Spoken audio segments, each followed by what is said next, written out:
they get a flute. I think it might lead to some early Death Mountain plays, though, if they want to head up to see Turtle Rock. Turtle Rock is always an interesting play. Like, if it's a pendant, you really don't want to go in there, but it almost always has something good. And it looks like we are off. All 4 of our races are starting in Link's house, and the first thing they find is, of course, 20 rupees. Big 20. I think, isn't that technically vanilla if you get the lamp somewhere else? I believe you are correct.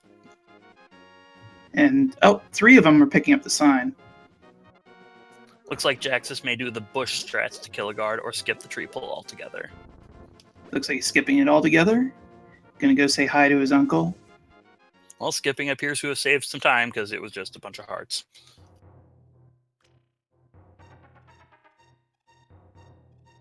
He gets a heart anyway.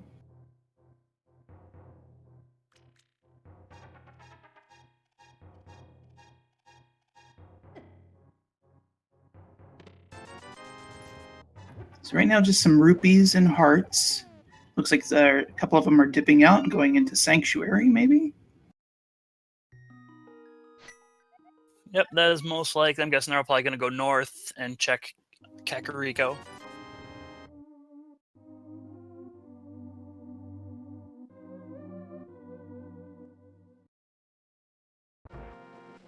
It's very interesting, like the different routes people take to get to Kakariko.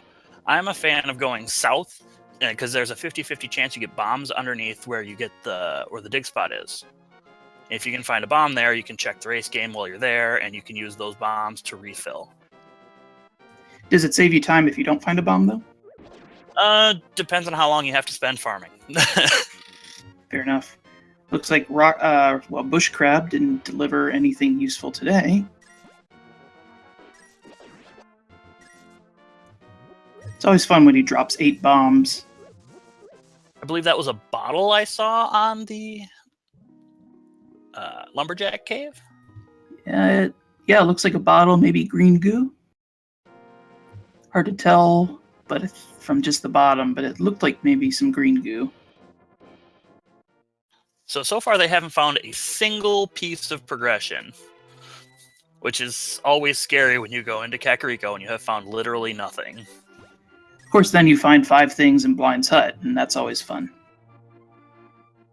Fylion going for the bomb upgrade. Sorry, at least no problem. At least they have enough money to buy some bombs, so they'll be able to full clear Kakariko. Definitely.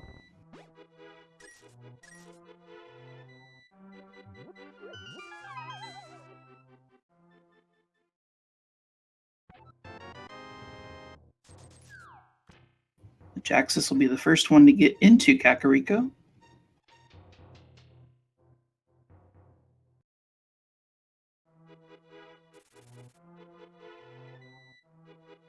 Looks like he's taking the bold gamble, hoping he finds some bombs in the well. Oh, I thought that was bombs at first, but blue mail isn't bad. This early in the game, before you have any weapons, safeties are definitely useful, and we have the Moon Pearl in the bottom of the well. It is one step of making our way to the Dark World. Yeah, early Moon Pearl I find is usually going to lead to a early Dark World open. In my experience, anyway. But until you find 2 other pieces, you're still bumbling around in the light world, and it turns out there were no bombs in either of the free locations that you can get to without the bombs. None in the bottom of Blind's hut, none in the bottom of the well. Oh, we finally got a progression item in the chicken hut. They have a bow. Oh, that bow really makes me want to go early into Eastern Palace, because once you have the bow, obviously that place is 100% completable. And it looks like I missed it, but apparently we had a map check. One of our great trackers caught it, and we have crystal 5 or 6 at Eastern, and just normal crystals at Desert and Tower of Hera. All right, so Eastern Palace play is looking good. Of course, to stay in the logic, you will need a lamp, but I think our runners might be strong enough that they can get through without the lamp. It definitely wouldn't surprise me. Those those dark rooms are not overly difficult. Like, especially once you have the bow, you have some way to locate yourself in the dark. Personally, I prefer a sword, but you can make do with what you have. Also, on their way over to Eastern, they can pick up the 3 items in Sriracha's closet.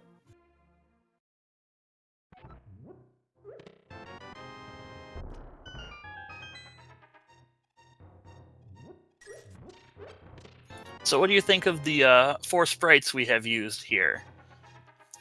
We have normal Link on EmoSaru. We have, I believe that is... I'm actually not sure what Jaxus is. We have the sprite from Secret of Mana on Dustsen, and we have the Dark Maple Queen on Fylion.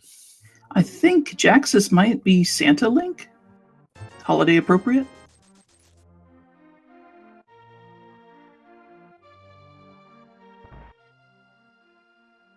That would make sense. Since it started out in red, yeah, okay, I can get behind that. I think I always like playing a different sprite each time just to see what's new. I think it's great that we have that diversity.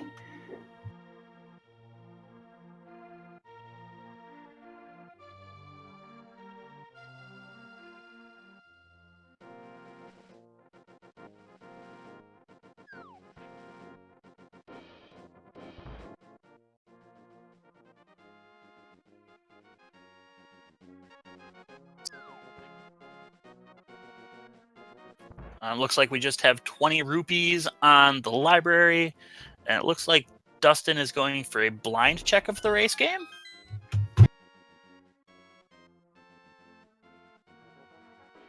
And he is going to be sorely disappointed by a piece of heart. Well, it is a full heart container, so depending on how comfortable you are, that full heart container might be tempting in this early stage of the game, I think. Less tempting with the blue mail they found so early, but it still works. Safety is safety, especially when you do not have a sword or boots. Oh, Fylion makes their way south and finds some flippers. So now they don't have to sequence break if they want to go up to Zora and Zora's domain. now they'll still need some rupees, 500 rupees to get whatever Zora has to offer, which could be a life lesson, but they will be able to also hit the Waterfall of Wishing, get some items there, and maybe if there's something on Zora's ledge. Meanwhile, we have Jaxus and Dustin both making the exact same play as each other. They're going up and they're doing the front half escape. They have a weapon that'll just mow these guards down.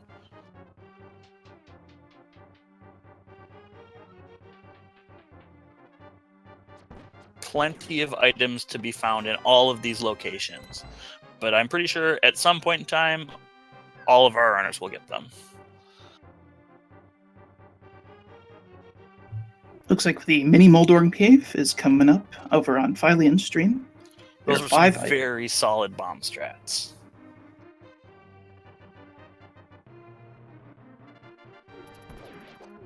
More hearts.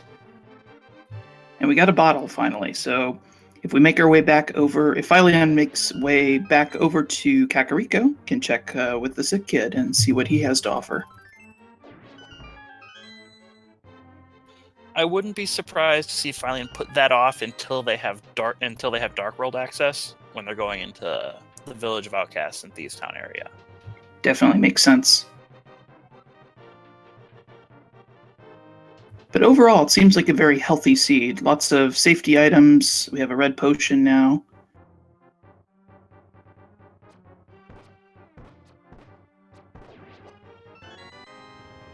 Oh, Fylion is giving us our very first out-of-the-way item location in the Ice Rod Cave. Nice bomb over on EmoSaru with the mini Moldorm Cave. Just big 20 up in the Ice Rod Cave. And it looks like Dustin and Jaxus are going to go do their Southern Light World checks. Haven't had any 300 rupees yet, have we? Nope. Like, they're still very short on rupees if they want to make their way up to Zora. Fylion is making their way over to Eastern Palace.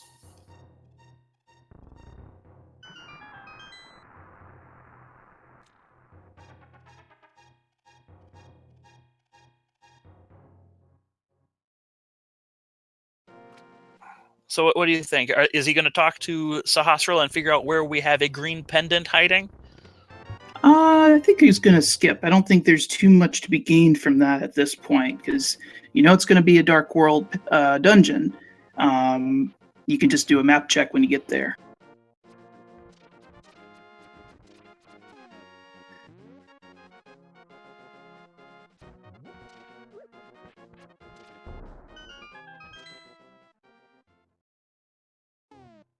We may never know.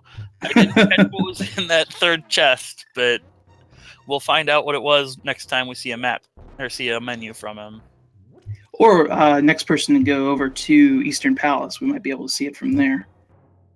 Looks like EmoSaru is making the play up to Zora's domain, just hopping into the water from Ice Rod Cave. Also going to check the hobo on the way there. Yeah, what do we know what's on the Lake Hylia Island yet? We will shortly. Looks like it is just $20, not even worth getting. $20 and a buzz.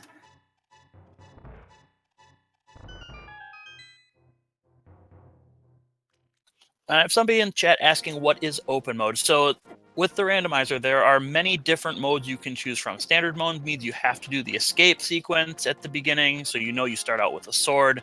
Open mode means you start out and you can go literally anywhere. You don't have a sword, you have nothing. Nothing is guaranteed.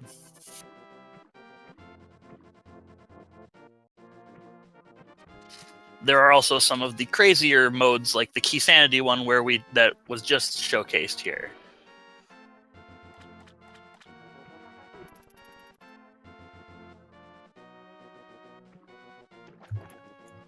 All right. 2 more players making their way up to the hobo.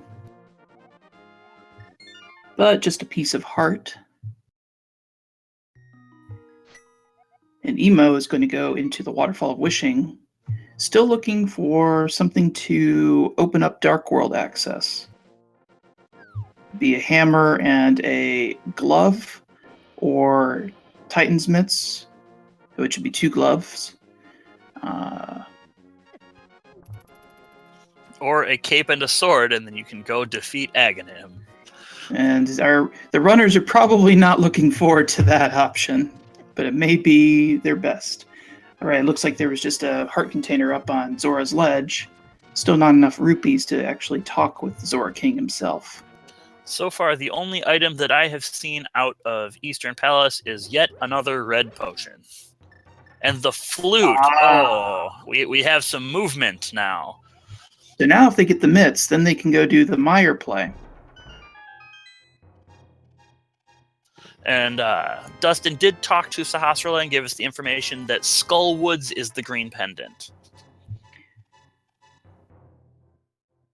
In addition to, I mentioned the Mire play, actually having the flute now opens up Death Mountain. Although at this point, without a hook shot or a mirror, there's not much they can do there. Like, I actually like making that play very early, especially if you can sequence break the old man. It gives you a nice save and quit point that gets you a free heart refill very quickly. That's a good point. And here, Phylion's trying to do a dark room, and looks like successfully, with using the bow to guide himself. Looks like he's having some difficulty locating the door, and there it is. Now, the tougher dark room's still coming up, and there you're going to have to find the key from one of the 2 Igors.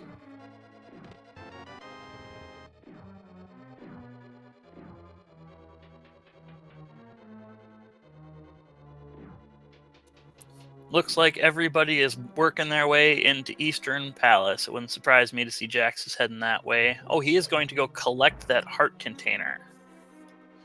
Interested in having some more safety life. Without a sword, without too much to defend himself, I can definitely see the reasoning for that. Definitely.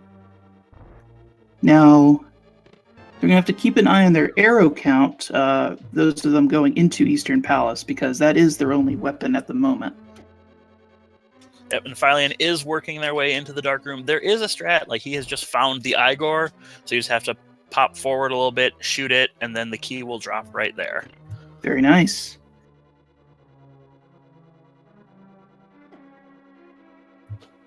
They're already into the upper floors. No more dark rooms to deal with. Can just plow ahead until he gets to Armos.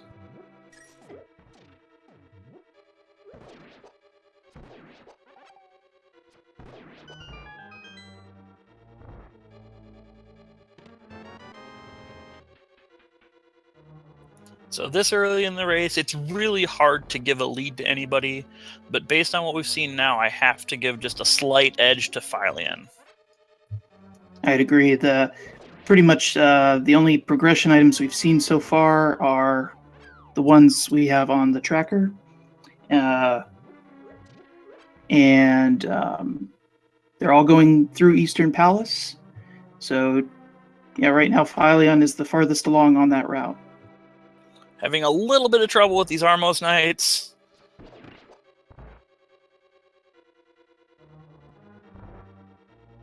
But plenty of arrows to get him down. And he's getting a nice burrito for his troubles. And Crystal 5.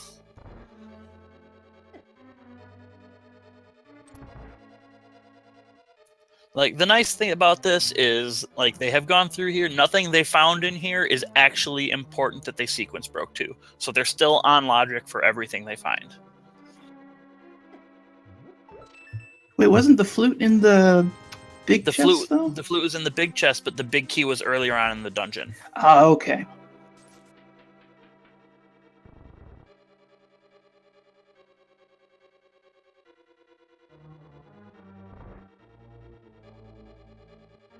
I think we're seeing, well, probably going to Kakariko now to cash in the flute and the sick kid bottle, maybe. Yep, and then I wouldn't be surprised to see him flute right up to Death Mountain, because there really isn't that much open to him at this point.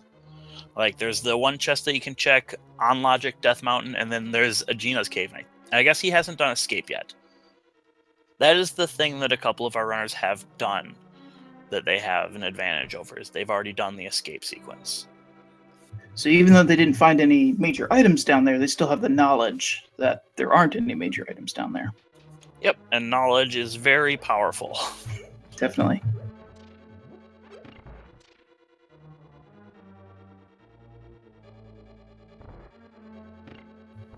Skipping sick kid check, going right over to the escape, it looks like. This is probably the correct play here because there are more items. Ooh, and EmoSaru takes a death, I believe, in one of the dark rooms in Eastern.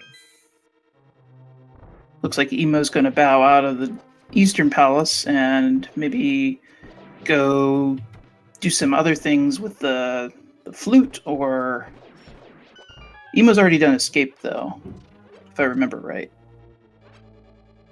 I believe Emo is one of our runners who did not do escape. I think it was Dustin and Jaxus who went and did escape. Okay, so escape would be a logical choice for Emo at this point, then. Yep, but once again, go fill up the flute. Yeah, or go get the flute.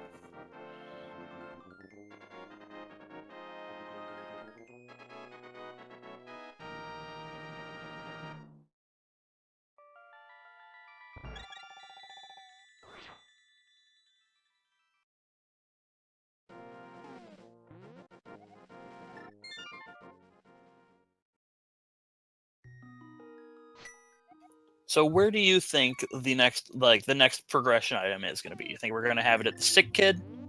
You think we're going to have it over at Aegina's Cave, or do you think we're going to have it up at Death Mountain? I'm pretty sure those are the only three places it can be. I'm going to go for sick kid. Well, not a progression item, but definitely a nice to have, half magic. Half magic is probably one of the more useful safeties in the game. Just being able, like, right now they don't have anything that can use it, but just being able to spam that fire rod and ice rod and just just go to town on everything is very handy. Definitely. So I'm thinking now it's looking like a Genus Cave is going to open something up. Maybe a glove, I think, in there. A glove would be interesting. A glove would open up the back of escape on the logic. I wouldn't be surprised to find a lamp somewhere, because that also opens up the back of escape, because I think they found a key in front half.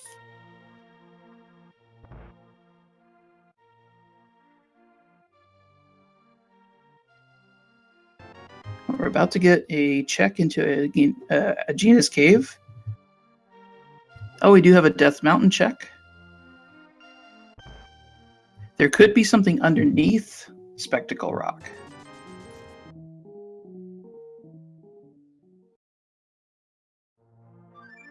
And once again, just the information of what is on top of Spectacle Rock is very important. Absolutely. Oh, sword! There we go. The sword is not quite progression yet, but if they get another one or a cape... Oh, and we see the hammer just torturing our runners. They wish they could get to it, but they do not have the mirror. Oh, but the mirror is right there! Oh my gosh! It's a very convenient placement. Are we doing a plandomizer here? So the hammer and the mirror opens up Tower of Hera, unless you need to go into the basement, and it also opens up East Death Mountain. Yes. And with a glove, then we'll be able to get into the Dark World as well. Yep.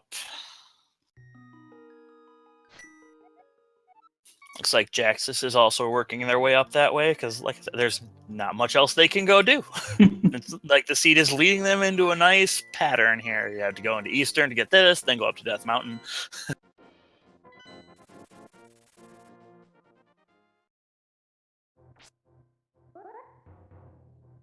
Before heading up the ascent, Dustin is going to go and rescue the old man in the dark.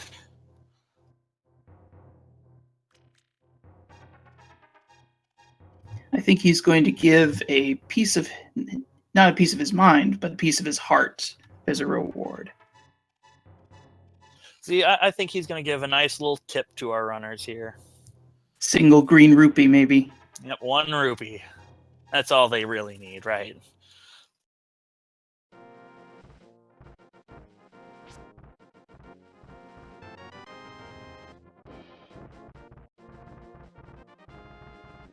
Oh, gives him a sweater. Nice, well-knit sweater. Keep him warm on the heights of Death Mountain. And it looks like we are not fire source locked out of Tower of Hera with the big key hiding in the back there.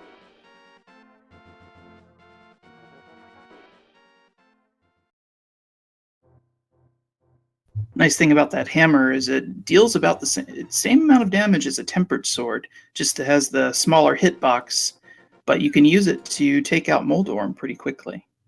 Yeah, the hitbox on the hammer when you are going up or down is very awkward.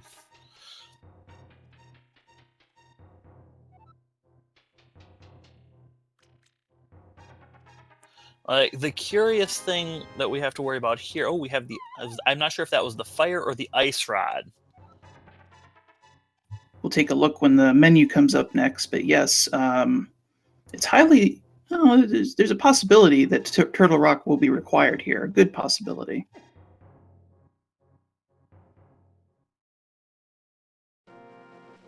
Finally taking the vanilla route to get to the big chest. Without the boots, that bomb jump is a little difficult to set up. Yeah, and if you're not comfortable with the bomb jump, at that point, it's just faster just to go ahead and go down and climb back up. Especially because with that bomb jump, you go all the way down to the bottom.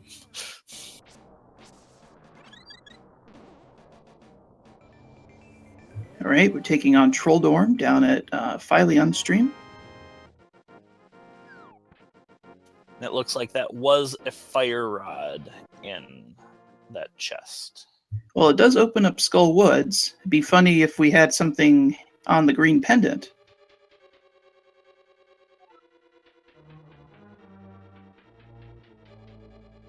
What I think is interesting here, it is Fylion and EmoSaru did not go collect their first sword. Oh, over in Aegina's cave. And being as how far out of the way that location is, I don't know how long it's going to be before they get it. They might wait till they go into Mire. So they can get that and the Desert Palace kind of at the same time.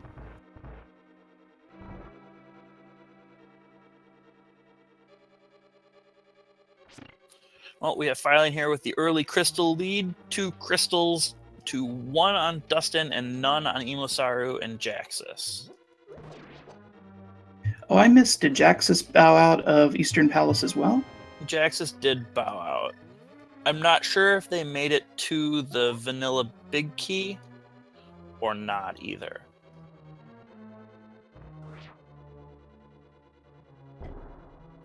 Dustin making his attempt at the bomb jump.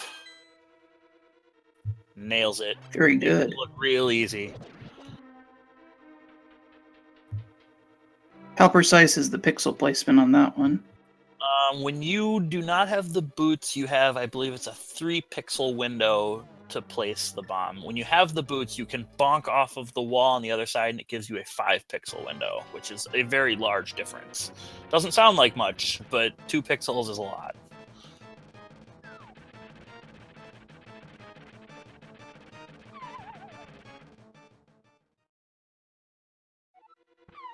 Oh no! Going down that hole is going to be a 2-floor trip for dustsen. After that nice bomb jump setup, we lose a little bit of time here, but there's plenty of time to be saved in the randomizer. Fylion works their way into the back of the Paradox Cave on the bottom and finds themselves a lamp. So that'll unsequence break all of the stuff we found in the dark rooms, which wasn't much. And there's our glove, looking like we have some Dark World access to Palace of Darkness. Oh, and the cane. Wow. More importantly, though, we have found another item of defense. We have the shield now. It can block some, well, not much at all.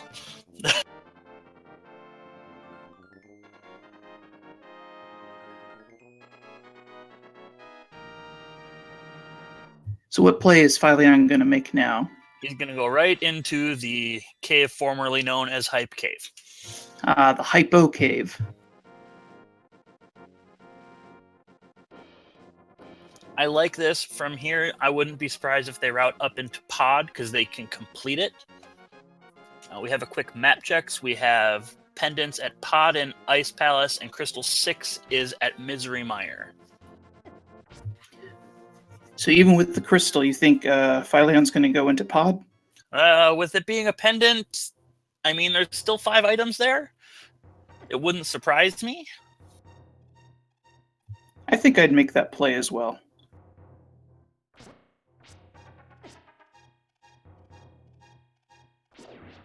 Was that a rupee I just saw? I believe that was a boomerang. Oh. It's a red boomerang, so it's not quite as good, but and it was the only thing of any value at all in that cave. Well, I guess getting some bombs was nice, because Fylion was kind of running low there. But still, you'd prefer to have some progression.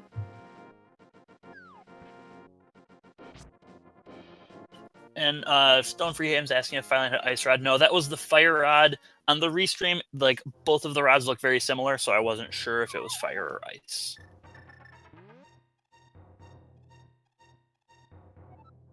Gonna go check Flute Kid. And there we have, well, you already had enough rupees to go see Zora, but now we have more than enough rupees to pay off everyone in the game. Yep, I believe you need about just over 700 rupees in order to get all of the rupee stuff you need in this game.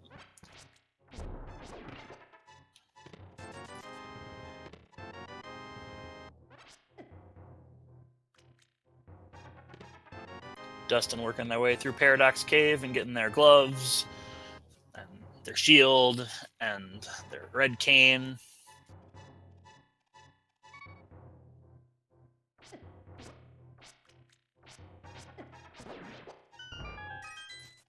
Oh, you know a play I like at this point? I like going into Thieves' Town with this level of gear.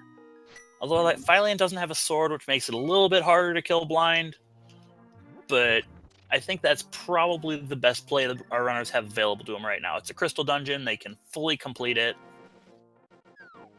And the having the red cane does give you some decent offense there against blind.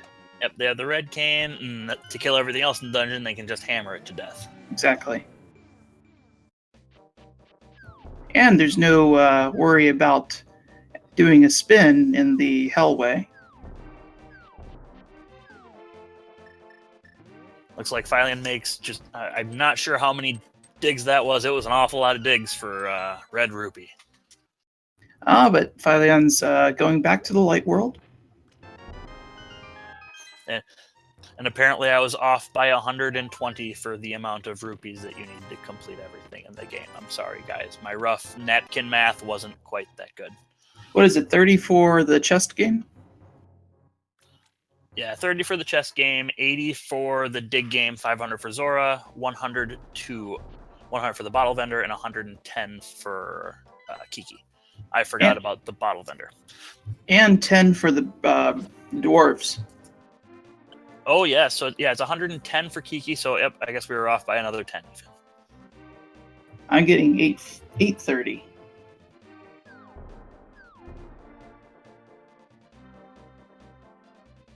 I think 850. 850? I can't do math. Well, EmoSaru is giving us another piece of new information while we're debating math with Spike Cave, which has not much in it for an out of the way.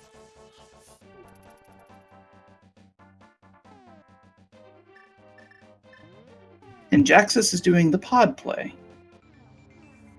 So we have plenty of new information to discuss here from all of our runners.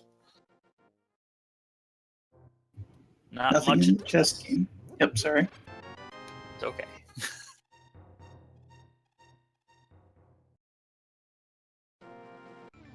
And Phylion's doing your Thieves' Town play now. I really do like this play. Like, there's a decent chance there's going to be something good here because it's a dungeon, and in V27, dungeons usually hold progression. It's also a crystal dungeon, so you're getting closer to the end.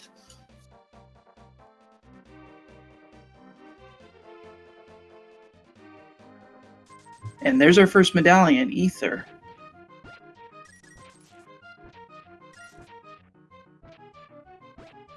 Also, I didn't note this, but with their current set of gear, the dream of having to kill Ganon is now dead.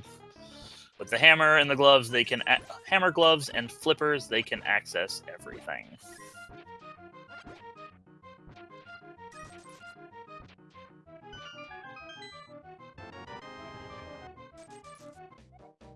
$28 digs for 20 rupees. And EmoSaru is going with the other, good old adage of V26 and V27, never skip Skullwoods. I usually do Skullwoods before Thieves' Town. I do as well, but I can definitely see wanting to go into Thieves' Town if it's a crystal. That's a good point. Is in this, there's a green pendant here for Skullwoods. We got the big key there. Going back to get the big chest, probably.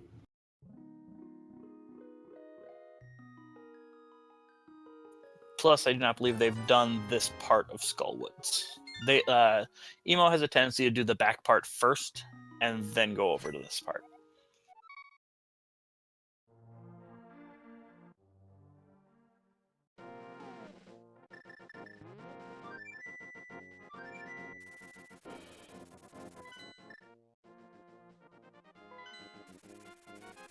Emo having a little bit of an issue setting up that bomb jump. That has the same exact requirement as the one up in Tower of Hera.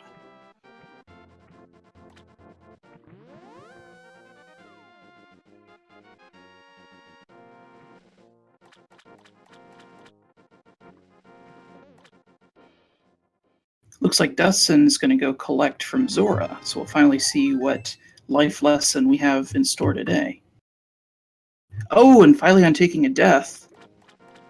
Those bugs do a lot of damage for their size. Yes, they are definitely painful. I believe Phylion's still only on blue mail, whereas we have a couple of runners that are on red mail that they got from the old man.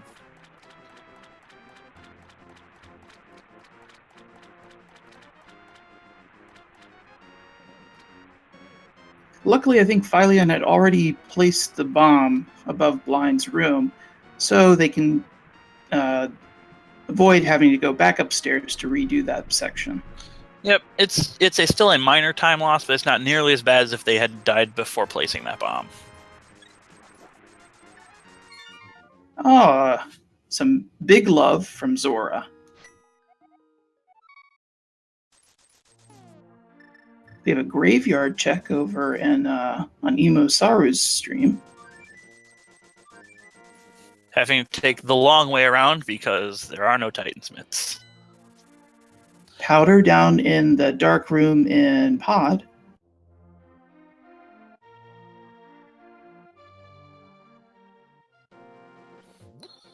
Jax is collecting plenty of money and powdering that fairy.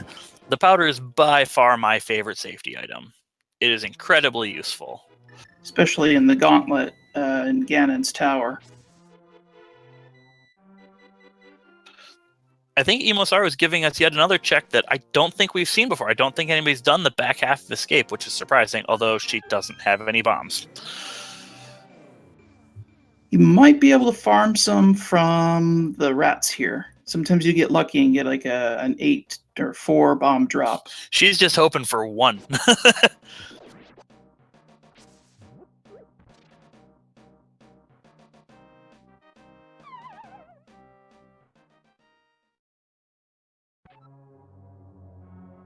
And it looks like no dice there.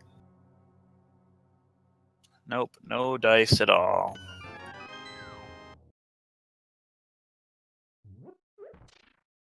And it looks to me like, assuming, I think Jaxus might have forgotten one of the chests in the dark room. Going to go back to get it. We'll find out if Helmasaur has an item. Either that or Helmasaur does have an item. Curious as to why he didn't just mirror out there. Oh, he didn't grab the chest south of here. Okay. That makes sense now. Nope, and Helmasaur most assuredly does not have an item. I probably would dip out of there. Yep. Yep. Now, Jaxus didn't finish Eastern, so now would be a good time to go ahead and finish that off. Yep, especially now you have the lamp. It'll be easy peasy. Looks like Emo is going into... Looks like Village of Outcasts. Yeah. Thieves Town from here.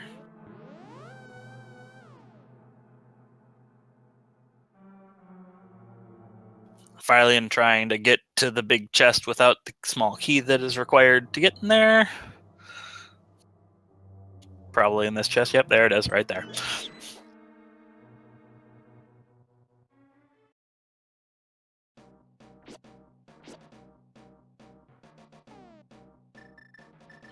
Dustin looking like they're going to full clear Skullwoods. They're one of our runners who has found a sword, so they can cut that curtain and get to Moth.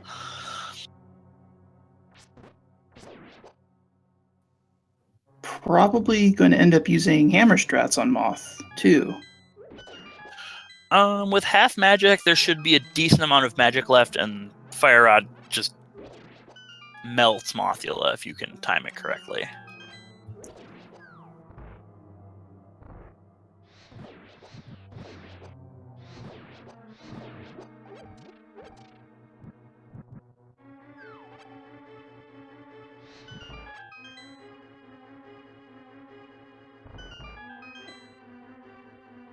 We've got some hammer blind going on here on a Fylion screen.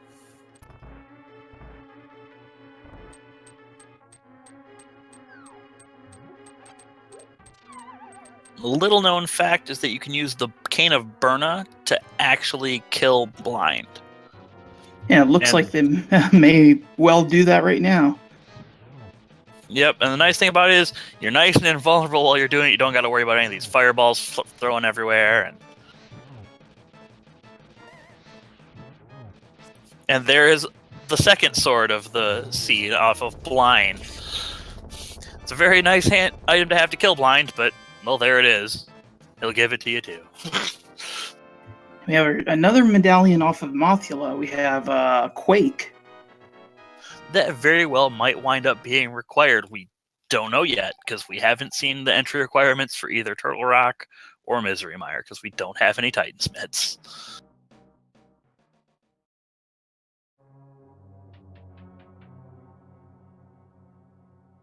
It seems like there's still an item left in Skull Woods. So Dustsen is going to go check the chest under the bridge.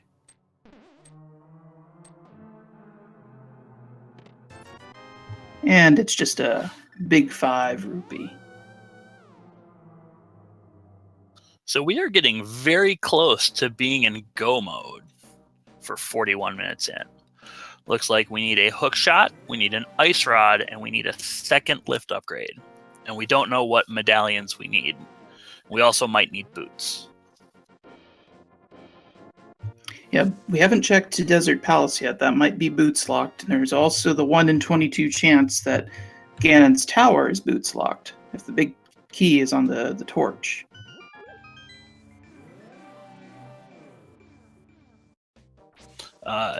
And somebody in chat saying we need a second sword for go mode. We know where the second swords are. We know where 2 swords are. There's one on blind, and there is one at Gina's cave. Now, what do we call it when we know where all the items are for go mode, but they don't? That is no mode. And I don't recall seeing Fylion find the book. Oh, yeah. Huh.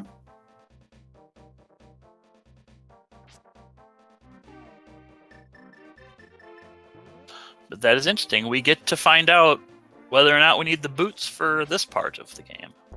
Well, we found them. Oh, well, then. That's, It's like the second time it's just been conveniently placed just where we need it. And, of course, we were boots locked, so...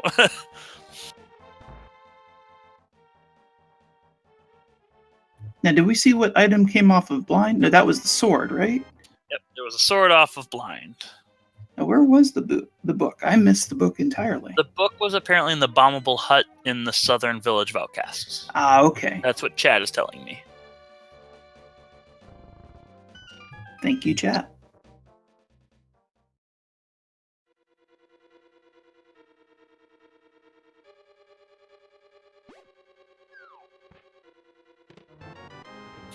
EmoSaru is going to show us some nice Cane of Samaria strats for blind. This is probably my favorite way to fight blind.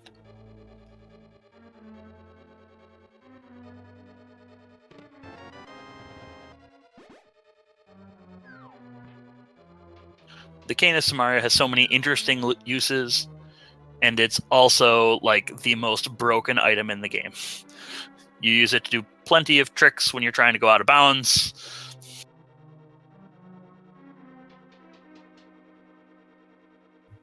Seems like it's a favorite item for good reason, then.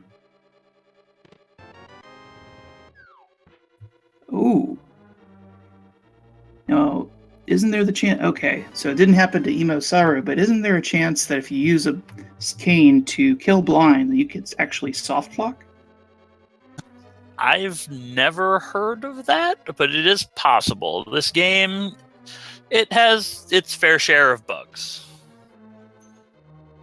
And somebody in chat's asking why you'd use Samaria for blind instead of Burna. Samaria uses much less magic than Burna does to kill blind.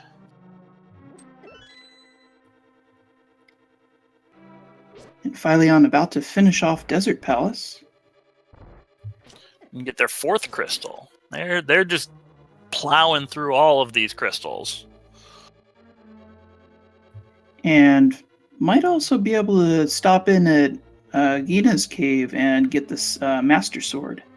That wouldn't surprise me at all. You're already in the area. It might as well knock out that out-of-the-way location. And probably yell at yourself for not going to do it sooner. And be like, I could have had a sword this whole time.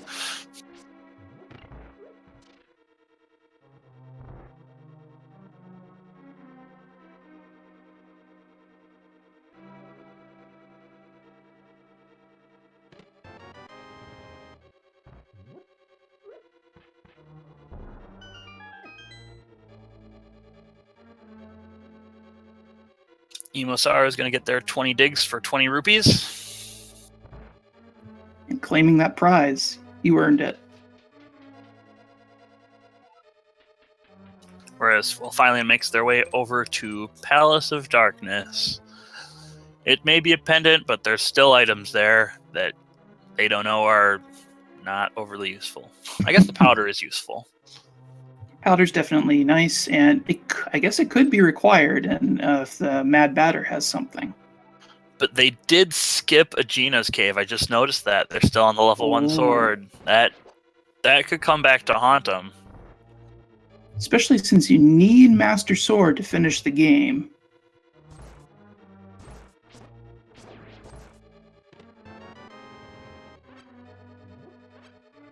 Well, we have a little bit of a lull here. I would like to take this time to remind you guys, if you like what you see, you can feel free to follow all of our runners. They're putting on this show for you here. Like, I'm sure they'd be racing this anyway, but might as well put it out there for people to watch. And we really appreciate all of you coming out to support this race and grow the randomizer community.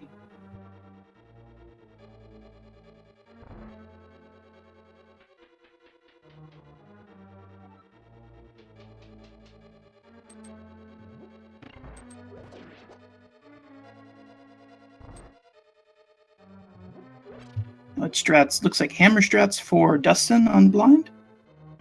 Yep, looks like that. EmoSaru makes the check at the Bombos Medallion. It's just couch cash. They can't get it because they don't have a Master Sword, but they know what is there now. And they know they don't have to go back. Looks like EmoSaru also skipping Agina's cave. At this point, I understand it. They haven't done Hype Cave yet, and they're already in the area.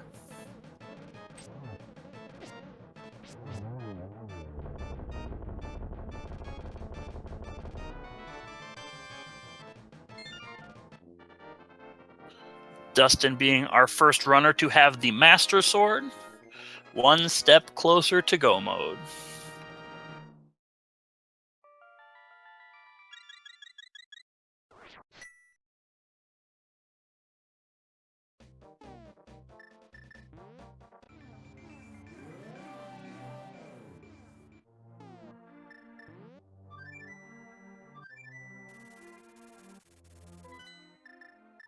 Still looking for those Titans myths. I think that's going to be what opens up the game. Yeah, the Titans myths are definitely a big choke point on accessibility of things. It opens up Mire, opens up Dark Death Mountain, opens up Ice Palace. Now, have we seen a pyramid or a catfish check yet? We have not. This is some new information for us. They could definitely be holding one of those items we're looking for, which I think we're down to 2. Hookshot and mitts. And the ice rod, so 3. Okay.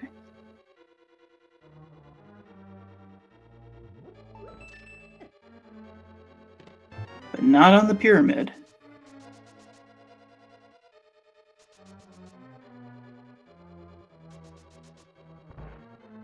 And while it's not required, the silver arrows would still be nice to find, because Master Sword and Silverless Ganon that's a bit of a tough fight. That is true, but once you have once you have Master Sword and all the other items, most people will bank on Silver's or Tempered Sword in Ganon's Tower, or they will just check the chests that are on the way for clearing dungeons. They aren't going to go out of their way looking for it.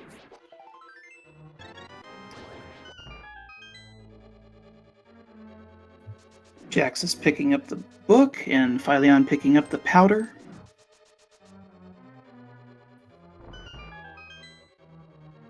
And have we seen this chest yet in Escape? I don't know. Well, if we had it, doesn't matter because there's nothing there.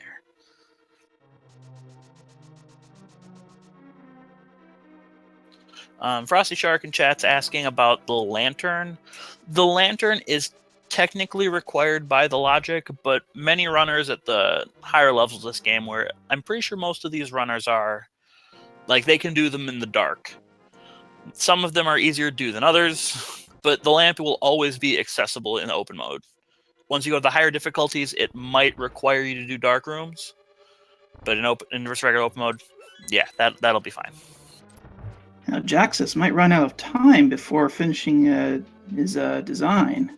Oh, just barely getting the 20 rupees before time expires. What was that design that he was making? That's what I'm curious of. I thought it was a key at first, but then it looked like maybe an octopus? I'm not sure. EmoSaru was making their way up to Palace of Darkness. What's interesting is they do not yet have their boots, so they're at a fair disadvantage to our other runners who have gone and gotten those at this point. And Batman going to give Fylion the item of, well, just another big 20.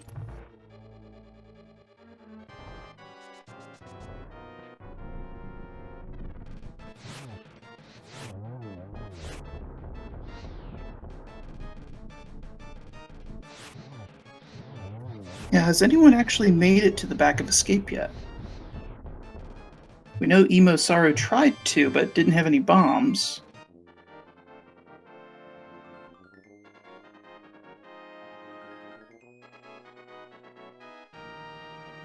I don't think anybody's been back there, which is actually really curious. Because it's one of those locations that's really easy to get to. I guess anytime they save and quit, it's right there. Right. But we're running out of spots to look, so it's making me think that maybe there's something big in there, like either mitts or hookshot. Hookshot actually just doesn't open up all that much. At this point, hookshot would get them into Swamp Palace. Yep, I that's all it would do. It would just open up Swamp. Like, I guess that's a pretty big deal, but the gloves would open up a lot more than that. And it looks like we are getting some pedestal check here from Dustin. Get your pedestal hype up in the chat.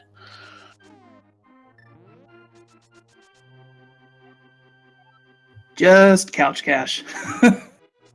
Move along. Nothing to see here. Let's see those X'd out pedestals in chat.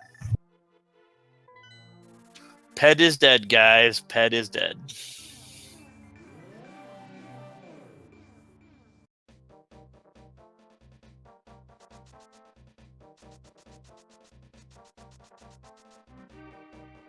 Schrodinger in chat pointing out that hookshot can actually be in the beginning of Swamp. Sometimes the vanilla locations are the most trolly of locations.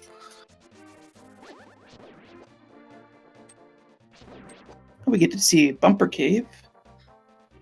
Just a piece of heart, though.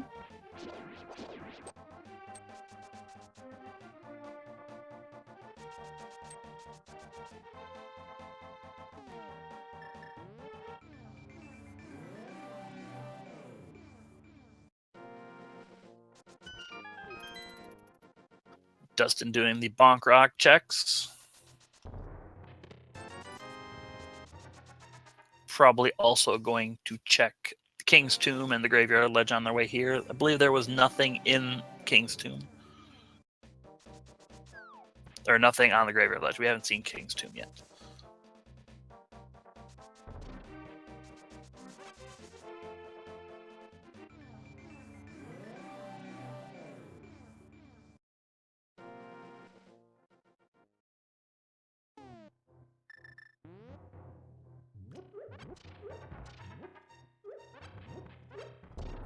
So you think the next progression item is going to be in... Oh, Well, does EmoSaru have those? Or did she run out of bombs before doing that? I don't think EmoSaru ever checked Graveyard Ledge. She was over there with the mirror and heading that way. Well, let's check her menu when it pops up next. Lightyear in chat saying she didn't get it. She must not have had the bombs. That is very unfortunate. But that opens up the world to dustsen. Like, that opens up Mire area. That opens up Dark Death Mountain. Like, that ice rod could be literally anywhere except for on Trinex. And we'll be able to see which medallions we need to get into the 2 dungeons there. If it's Bombos, then we still have some looking to do.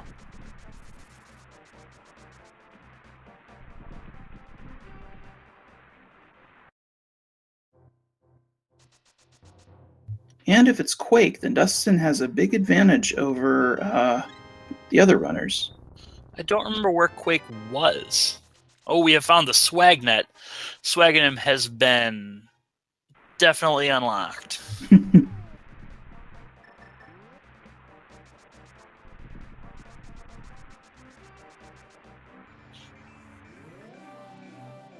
Ah, yes, Quake at Moth, as fylion just was kind enough to show us.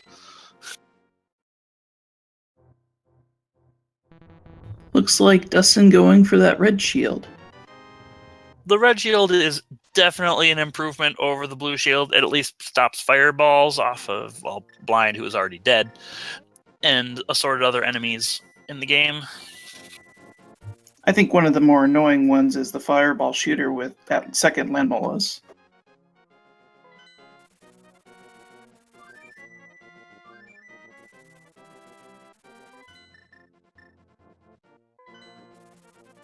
Did you catch what the requirement for Mire was? I wasn't able to see it on the restream. My guess is because he's not going there, it almost has to be Bombos. He's also trying to figure out where he wants to go. He's like thinking about going to Ice Palace, and he decided, no, I'd rather go check all of these chests in Death Mountain.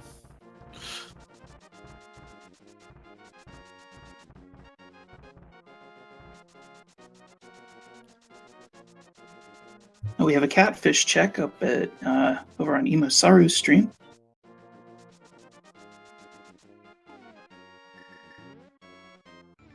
Quakefish has absolutely nothing of value.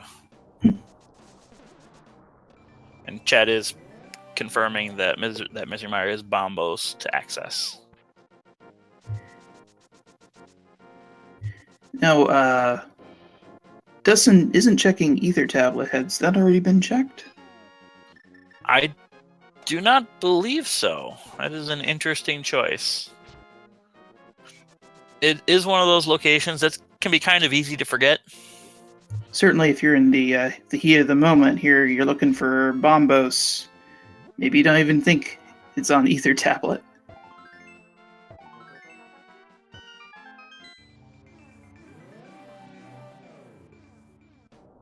And Turtle Rock is also Bombos. We do not have access to either of those dungeons. Well, we do have Hookshot Cave to check. We can check exactly. Oh, but we don't have Hookshot. They can check one chest in Hookshot Cave, and I've seen the Hookshot here before. It is an awkward location, to be sure. Just a heart.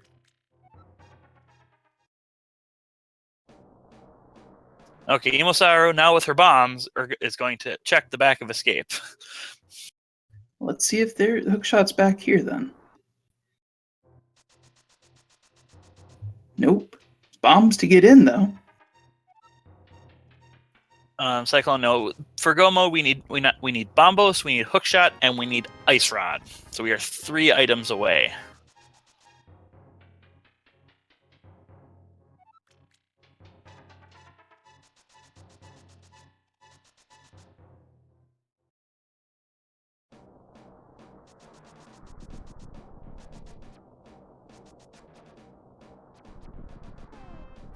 I think Dustin probably remembered now about the Ether Medallion.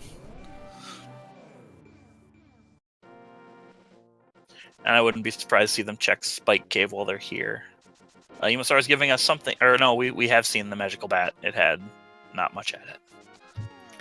I think we still have the smiths to check and the pegs to check. Yep, the smiths, the peg, and the purple chest, because those are locked behind the glove.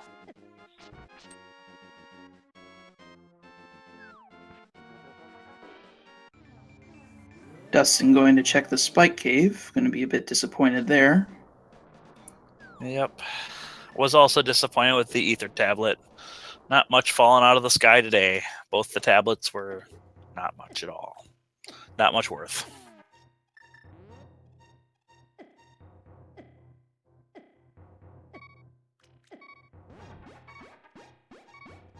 Cutting it very close there with that cane usage. Exactly 1/2 heart. Another heart for Dustin's trouble.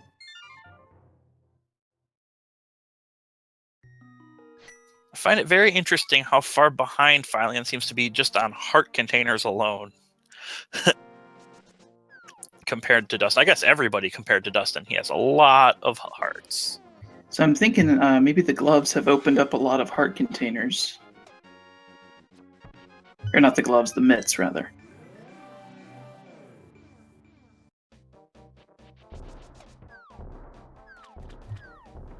Is this going to be a swamp check?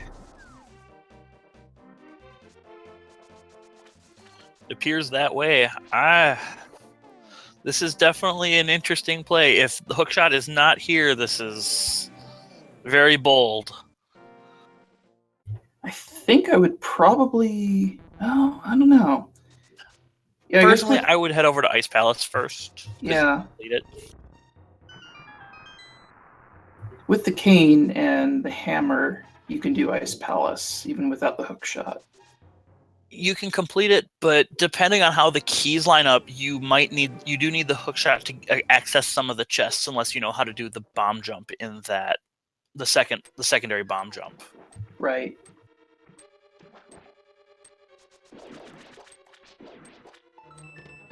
Dustin had the mirror. I was wondering if just readying up in case there was nothing good in swamp. Well, at the very least, you can check You can check all the right side. You can check everything except for the back half.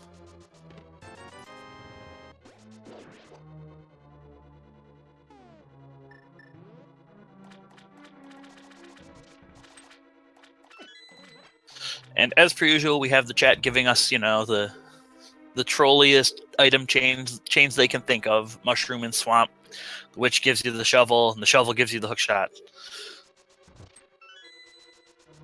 I think that's about as far as we can go now. That's strange. We found all of the fetch items already.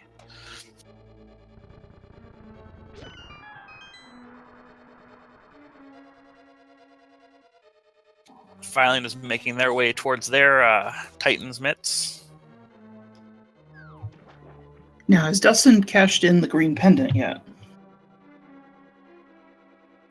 I do not believe we have seen anybody cash in the green pendant. That could very well hold something. And we get some rage slashes down from fylion when picking up the Titan's mitts. Yep, because he could have had those a very long time ago. And there's Bombos. So Dustin now has access to the other two dungeons. That could mean we have a required double dip into Swamp Palace if the hookshot is in either of those dungeons. And there's quite a few items down in Turtle Rock. Not as many in Misery Mire, but 8 items. I think there's a chance we get a hookshot there.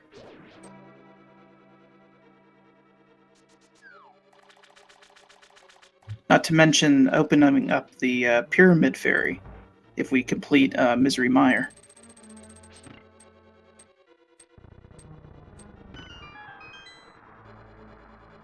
EmoSaru is working their way over to get their Master Sword, being the third of our 4 runners to have that.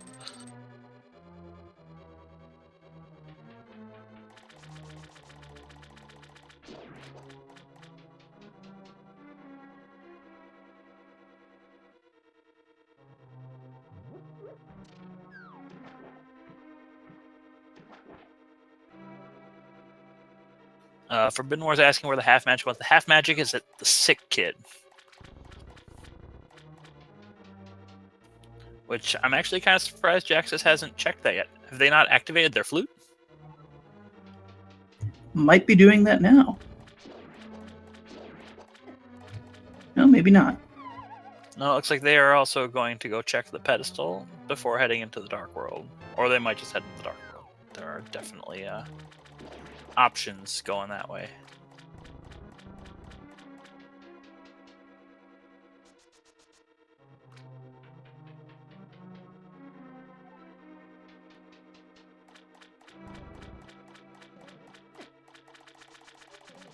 Got a little bit of a sync from our right side runners as they both enter the Dark World. High five between Santa and Link.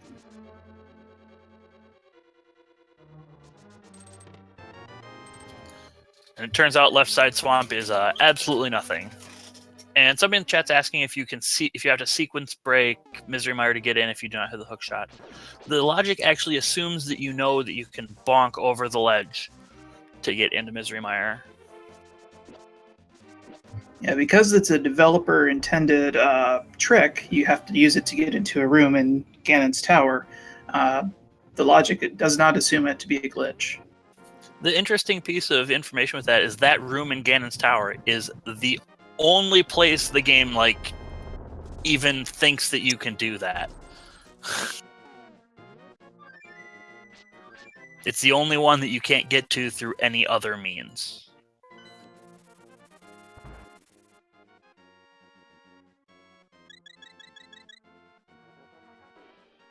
Quick health refill at the Witch's Shack. Well, picking up some safeties. Safety potions are definitely useful if you're going into Misery Mire with Master Sword and no silver arrows.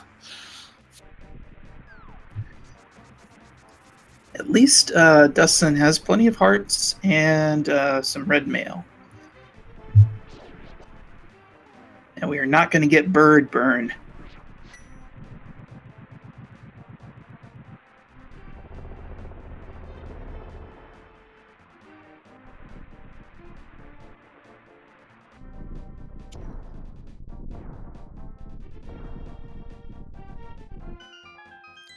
Mathgirl, the bonk we're talking about is the refill room on the other side of the cannonballs. That's the one that you literally have to bonk to get there.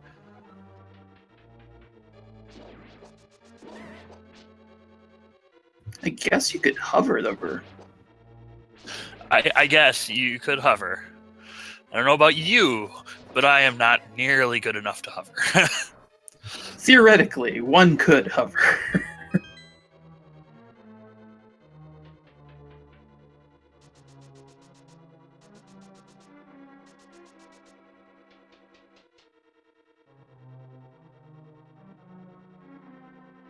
I can definitely understand this play from Dustin wanting to. He really wants to save Turtle Rock as the last dungeon you do before going into Ganon's Tower. Saves you so much time not having to reascend Death Mountain. Finally having some minor dead rock problems down there. I think that's the second time that dead rock has gotten in their way. I just want to know who thought it was a good idea to program those enemies into this game. Somebody who hates people. Must be.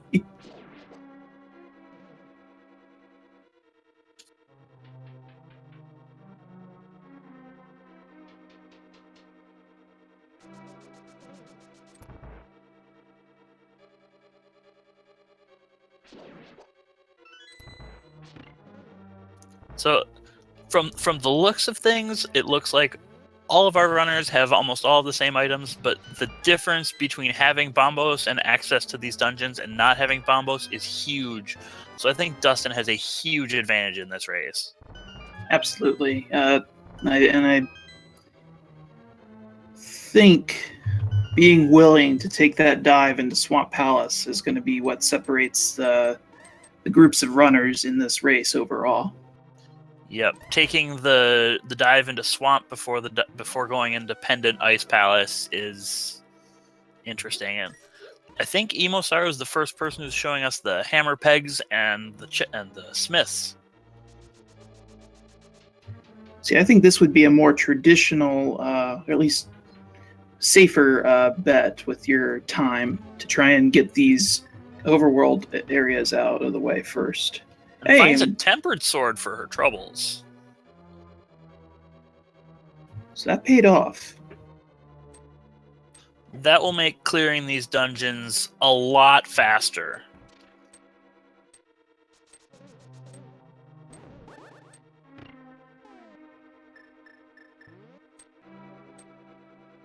Like, the difference between killing enemies with the Master Sword and the Tempered Sword is loads more than killing enemies with the Tempered Sword versus the Golden Sword.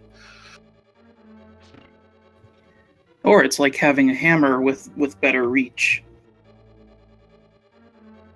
And better reach and a much easier to aim hitbox. Absolutely. And EmoSaru taking the purple chest for a quick flight over to Gary. At least that's the name I've heard him called. Yep, Gary's lunchbox. Packed Gary some bombs. Not that tasty.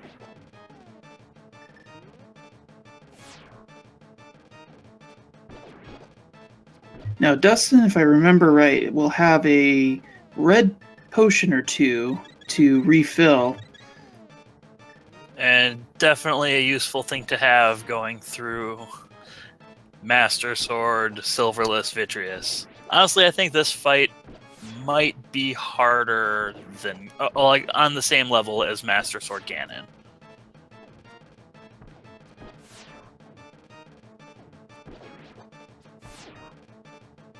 Like, once you get silver arrows, it's really simple. Once you get the tempered sword, it's really simple. But without those things, it's difficult. Fylion is going to go turn in the green pendant. See what the old man has for us. Ooh, I was very, very scared there for a second, picking out the mirror for Dustin. Don't want to accidentally use that in the Vitreous fight. They're just getting it ready. It looks like we have our fourth sword has been found at the Medallion, the green pendant. All right.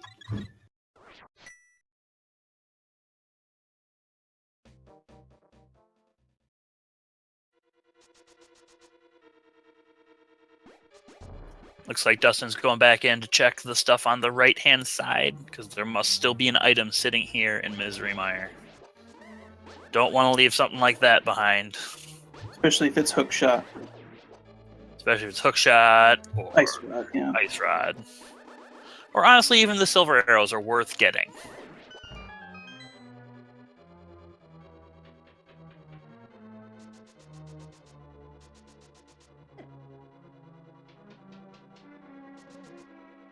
Still no one else in the four we're looking at have gotten the bombos. Yep, Dustin is the only person who has made the dip into Swamp Palace.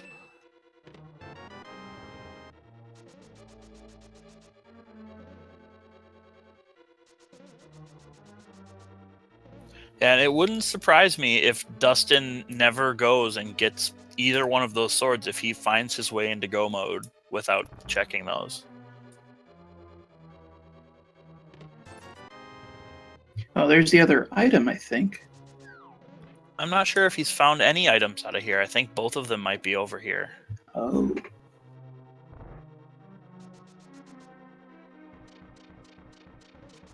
Just sneaking past that collapsing bridge. Yep, you're right. 21 rupees. And like that dash, he made it look really easy. That is a very tight dash without, like, to make. If you mess it up by, I think, even like 2 pixels, you're going to fall down that hole.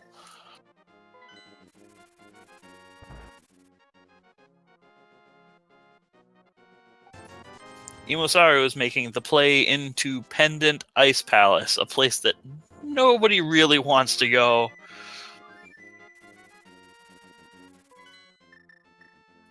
But honestly, if this finds her if the hookshot is in here, that is a very important find, because then they'll be able to go into Swamp Palace, full clear it, and find the Bombos Medallion while they're there and be in go mode.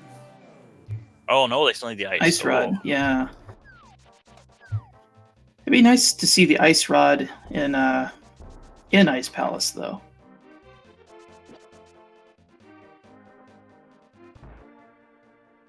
It's like Dustin is giving us a nice bomb tour up to the Pyramid Ferry.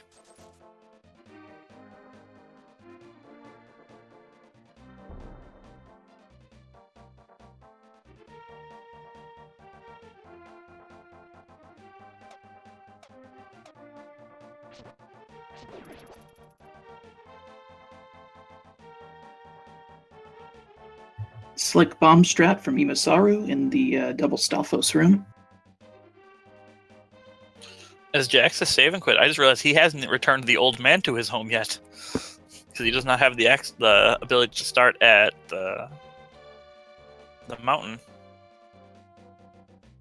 Nor does he have the red mail. Yeah, you're right.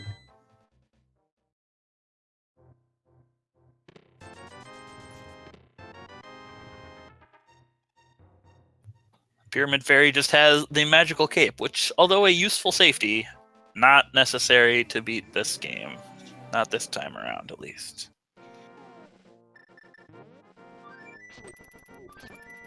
So do you know the differences between the magical cape and the Cannon of Burna when it comes to invulnerability? Now, I know, like you said earlier, you can use the Burna cane to deal damage to blind. And I also know the cane is a bit more laggy, especially if you're trying to use it in a fight like with Ganon. The most important piece of information about that is when you're using the cape, you can charge sword spins when you're doing Master Sword Ganon. When you're using the Cane of Burna, you cannot. Ah, that's very important.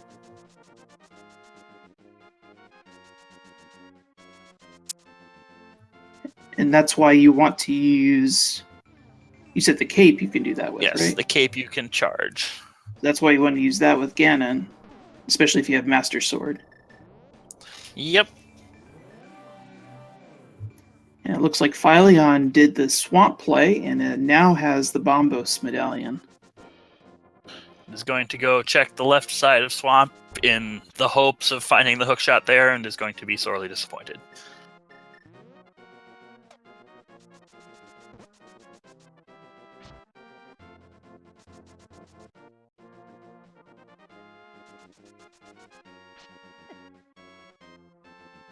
EmoSaru was making quick work of Ice Palace here.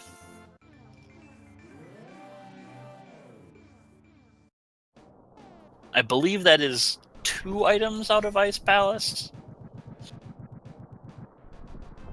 I didn't see the first one. I just saw the bee in the bottle.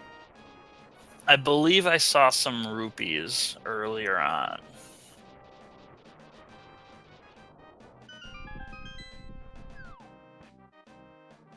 Dustsen making the Turtle Rock play.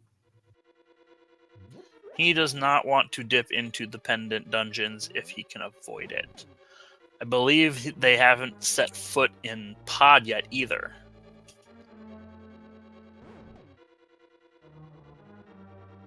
But we know that there is nothing in Pod.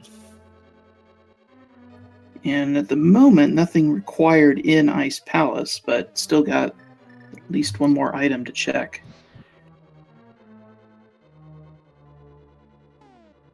That room that EmoSaru just did is always scary.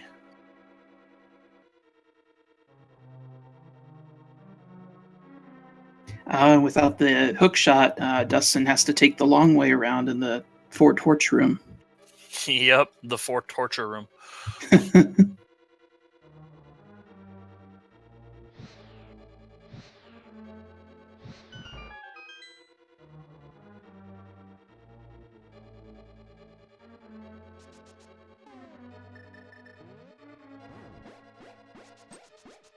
Oh, I thought we were going to see a cane dash getting out of there, but not quite. Just a normal cane usage from Dustin up there. Looks like Cold Stare will have the last item for EmoSaru.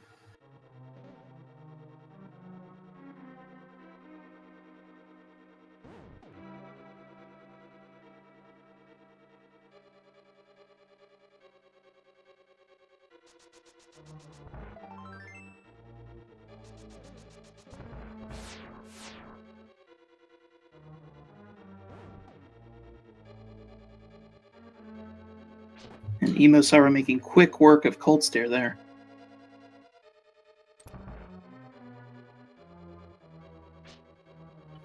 Didn't catch what the item was. I saw a mushroom, so that could be a fetch quest chain.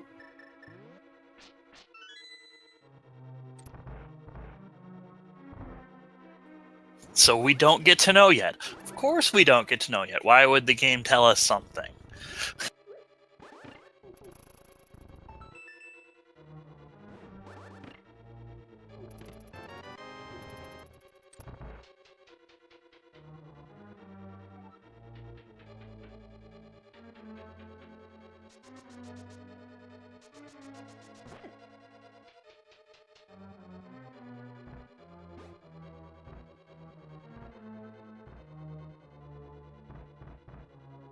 Fylion is making the same play Dustin did, going over into Misery Mire after finding the Bombos Medallion.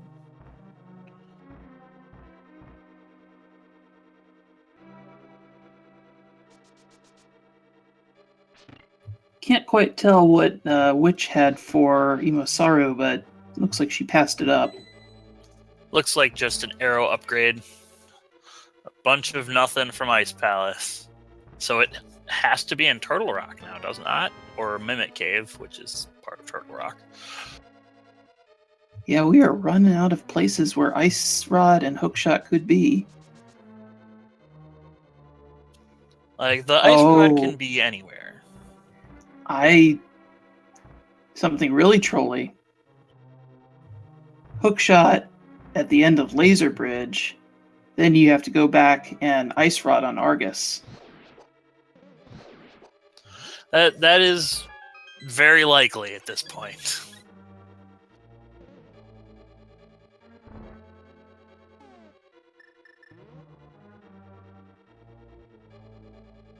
It's looking like Dustin's decision not to go into any of the pendant dungeons is paying off very well for him.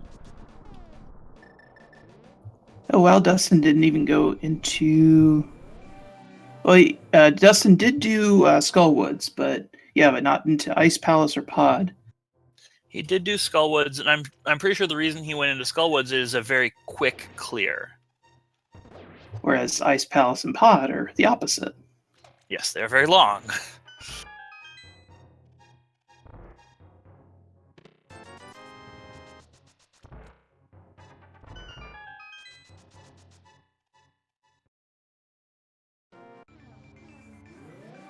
EmoSaru, realizing that she has everything she needs to do all of the pendants, says, well, I might as well check what's on this pedestal before going in and getting this pendant. There's the hook shot.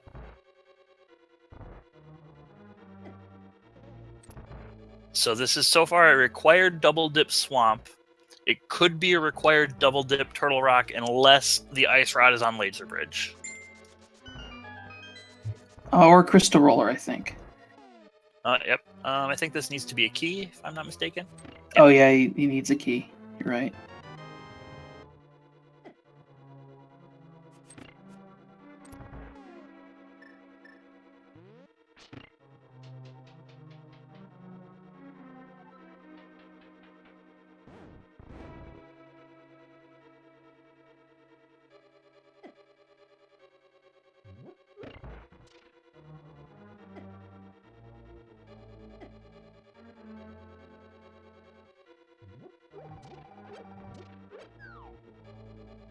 Axiomatics is saying this is about as good as a pedestal seed.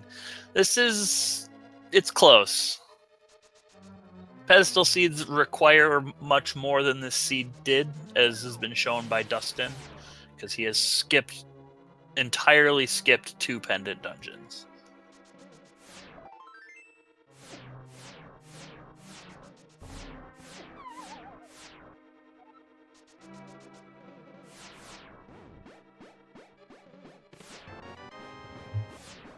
Boomerang? I believe that is all the items. Need a key, yeah. Yep, so we are at the ice rod is in the backside of swamp. Or in Hookshot Cave, possibly. I guess it could be Hookshot Cave. So if you're Dustin, do you go check Hookshot Cave right now, or do you go back and finish swamp? I'd go finish Swamp, because you're going to have to come back up this way anyway, because you have to come back for Ganon's tower. He's going to go check the smiths and get his tempered sword, which is actually a useful thing right now.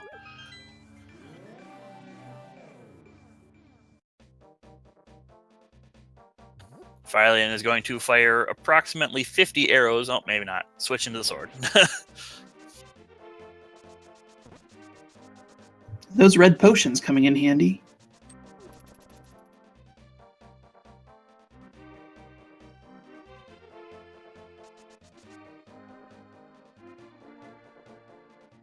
Like, the question is, after you finish swamp, if it's not in swamp, do you go do pod? Do you go do ice palace? Or do you gamble it's in Hookshot Cave?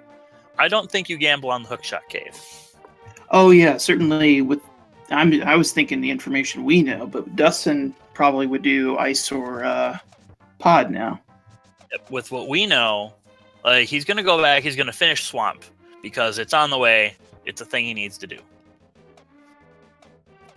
But after that, I don't know if I'd risk having to do a third climb up Death Mountain. Yeah. So for Dustin's sake, we're hoping that Ice Rod is in back side of Swamp Palace.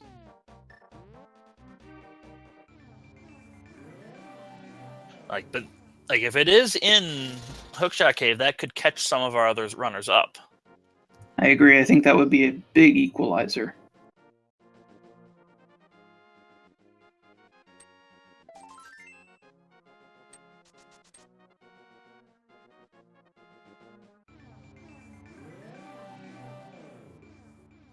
Looks like Fylion is working their way up. Check the pedestal.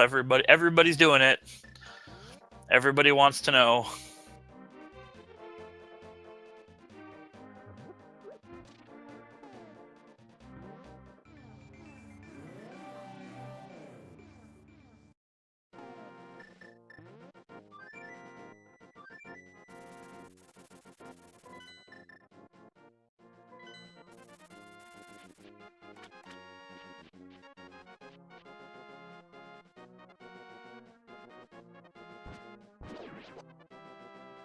Still, EmoSaru and JaxusX still need to do that dip into Swamp for the for the Medallion. I do not blame them for not wanting to dip into a swamp palace that you cannot complete. And we have our first Butter Sword over at EmoSaru.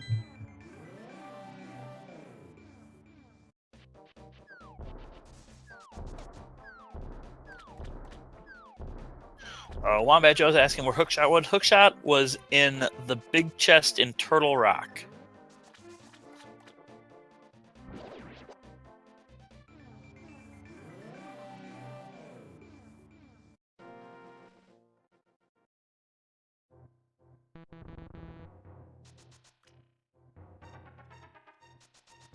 Fylion looking like they're going to be our second runner with the Butter Sword, assuming they deign to pick it up, which I probably would.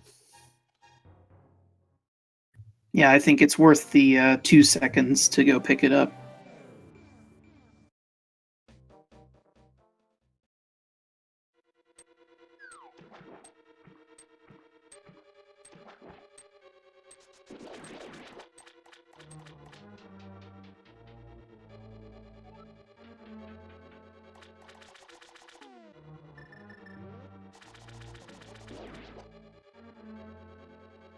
So if you're one of these runners, you're an hour and 30 minutes in, you are not yet in go mode.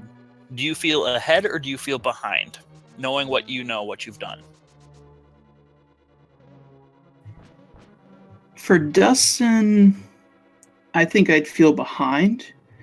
On the other hand, you also have the knowledge that it's been kind of a trolley seed, so you probably feel like you're not the only one. For Dustin, like, my biggest worry would be it's in Pod or it's in Ice Palace, because those are the places that he's been avoiding. Like, if they're there, he's sitting there and he's like, I could have been in go mode however long ago. He forgot to grab the key. I've done that. Everybody's done that. At least that's not too much time lost.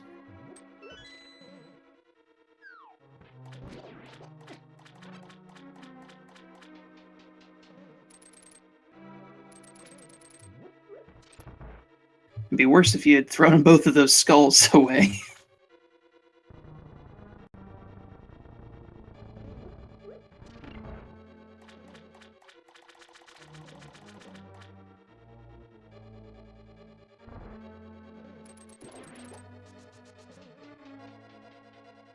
All right, getting close to knowing whether their ice rod's going to be in Swamp Palace or in Hookshot Cave.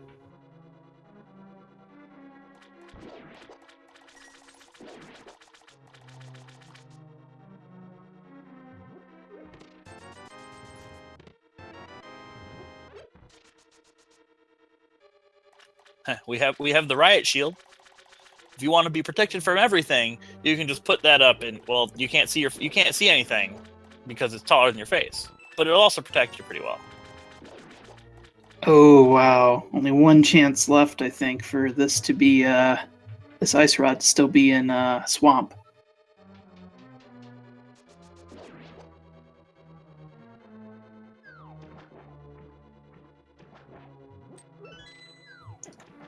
I think the only place left that we haven't seen is the Hookshot Cave, where Ice Rod could be. Yep, that is all we have not seen. Like, one of our runners says full cleared Ice Palace. Like, 3 of them have gotten all of the items from Pod. Or it could be in the big chest for Swamp Palace, because we have not seen that yet either. Well, Argus has got the big key, it looks like.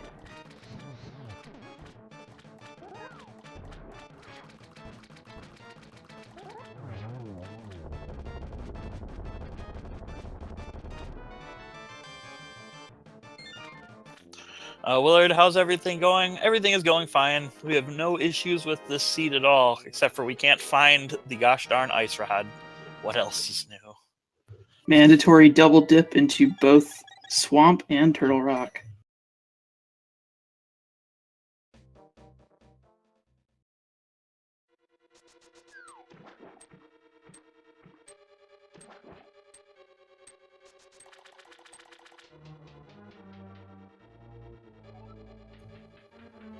Now, silvers could be in Hookshot Cave. They could be in this big chest we're about to see right now, or more likely, they're in Ganon's Tower. I'm going to go with they're in that nice chest after Moldorm 2. That is my guess for where silvers are. Validation silvers. I've seen it once.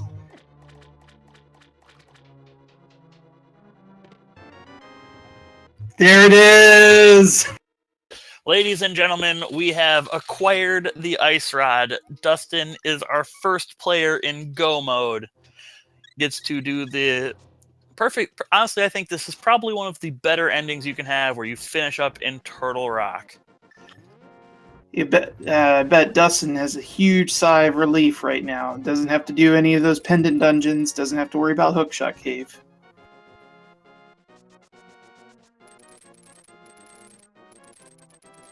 Math Girl, the ice rod was in the big chest in Swamp Palace.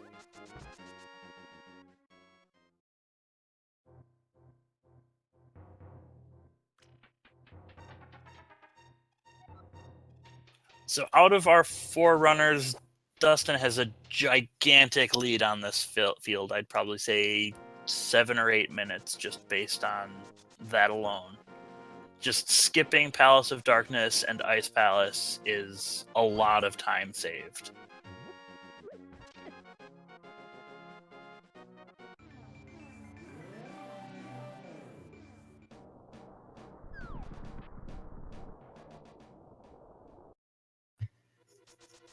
Chat pointing out this was actually a mandatory triple dip into Swamp Palace.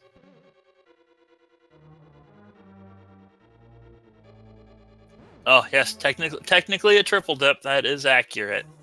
I had to think about that for longer than I should have. Don't worry, it took me about the same amount of time to figure it out too.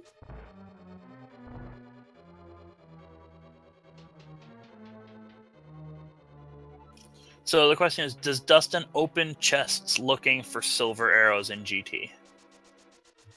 I think he'll. If he hasn't found it, I don't know. I think that's worth the time. There's 4 chests along the way once you get out of the basement, and I don't think that's too much time lost just looking for silvers. Most people would check the left chest in the Helmasaur room, but not the right chest, because it's literally right there, but they don't want to take the time. I'm trying to think how much time silvers saves you with perfect play on silverless with tempered, say. I see Jaxus taking a death. I don't know if that was a death warp. Doesn't look like it.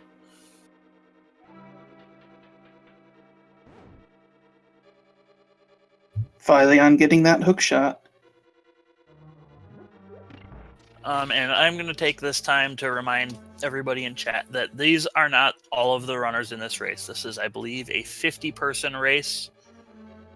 So do not be surprised if I call out a winner that is not one of these 4 runners. These are our 4 featured runners, and of these 4 runners, I believe Dustin is very firmly in the lead.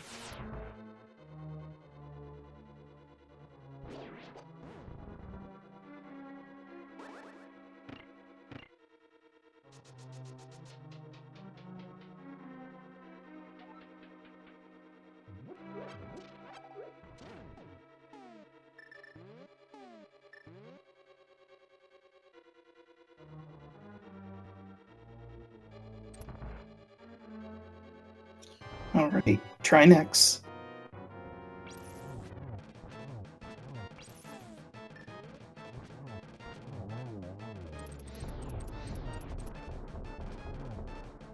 Good menu strats there from Dustin, getting that fire rod in his inventory before the explosion starts. I always thought it was weird that you can't switch items before that. Like, you can't switch items out before, while things are exploding. Given how buggy the game is, I can't imagine what would happen if they allowed it.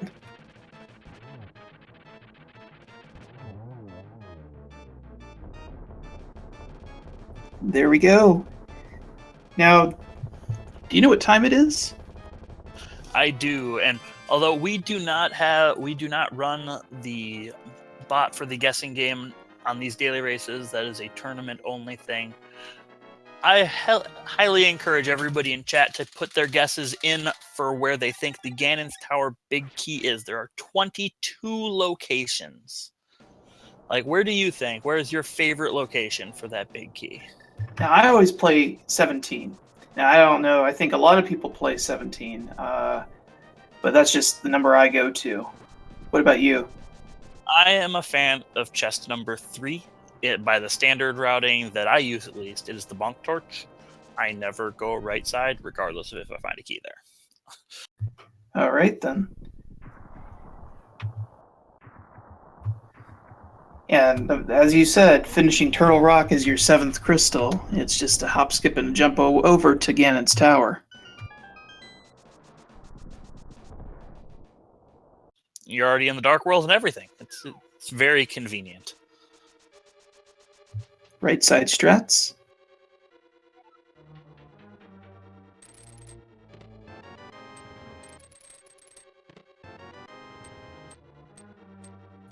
He is going with the conventional route, the conventional wisdom of find a key in these first two chests, go right-hand side. I don't think we've seen anyone go into Hookshot Cave yet, because the only other person with Hookshot would be fylion. And Yep. I do Fylion. not believe we will see Hookshot Cave from any of our runners.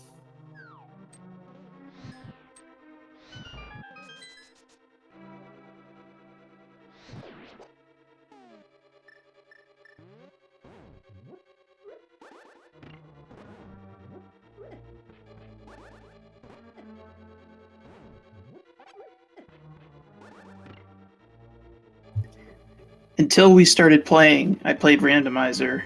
Oh, wow, there we go. Well, it was number 3, but it was not the number 3 I called for.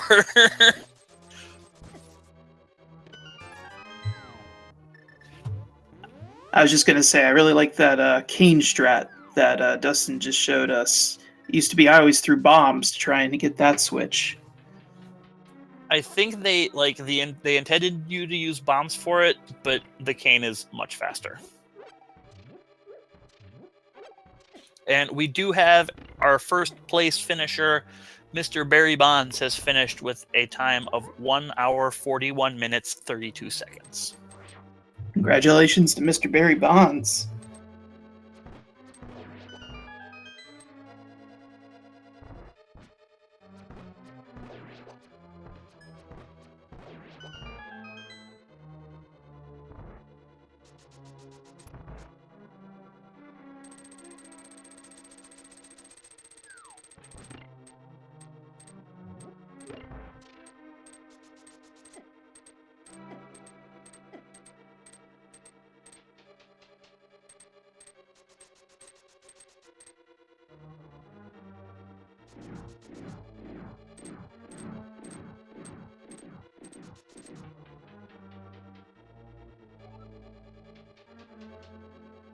Dustin makes their way into the rooms colloquially known as the gauntlet. Sometimes if I'm getting lazy, I just pull out bombos and just go for it. If I don't have a tempered sword or silver arrows, I am very likely to pull out bombos or the fire rod. Fire rod is much more likely.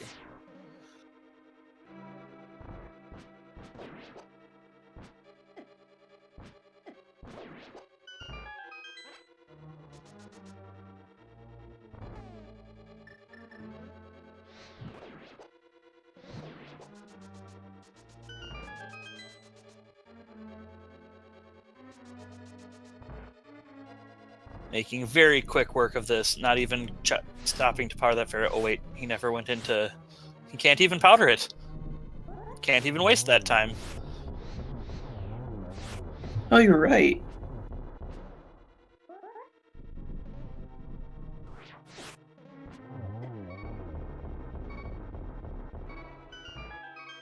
Oh, better be careful, though. No fairy safety, as far as I remember. I do not believe so. I believe he has a couple of blue potions, but I would be hesitant to use those until you get to Ganon.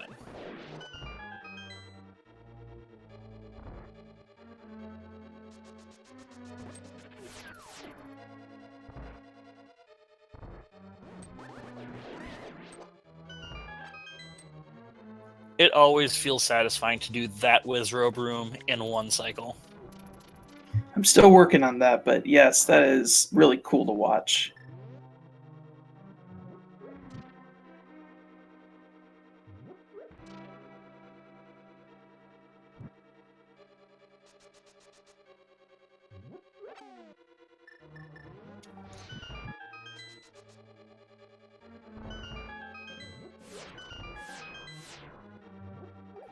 I believe all of the rest of our runners are on their way up to Ganon's tower.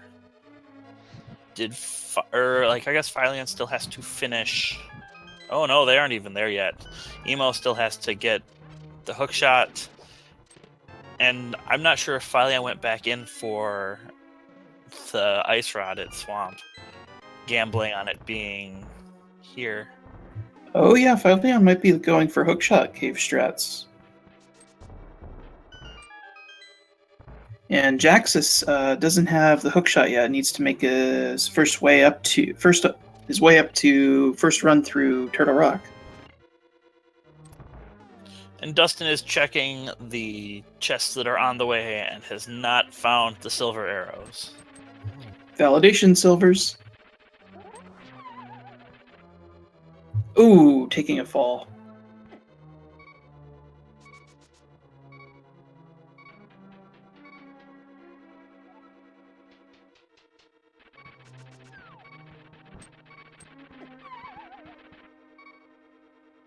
Ooh, Trolldorm is exacting revenge on Dustin. Oh no, Fylion did go into... Okay, Fylion did get their Ice Rod, according to our tracker. And thank you very much to our trackers. And we have a Dawning Arc and Trojan Dude tracking for us today. They have been doing an excellent job, especially with the technical difficulties we had at the beginning. No validation silvers for Dustin, but does get that refill on the last heart piece. That was very, very fortuitous timing on that heart refill.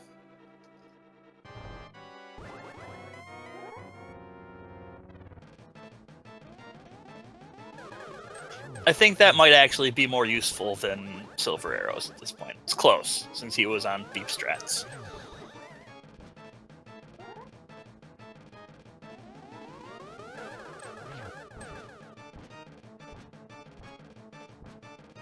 Double, single so far. And somebody in chat is asking if we have a second place finisher. We do not have a second place finish yet. It could very well be Dustin, who we have on stream here.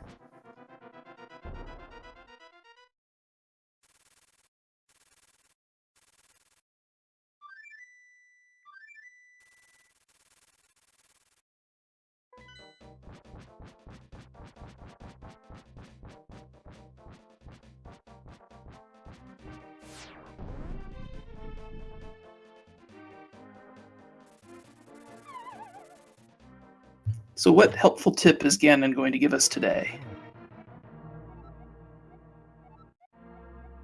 Some nice song lyrics. Don't stand so close to me. Back off, guys. It's kind of creepy. Isn't he the one always trying to give us hugs, though?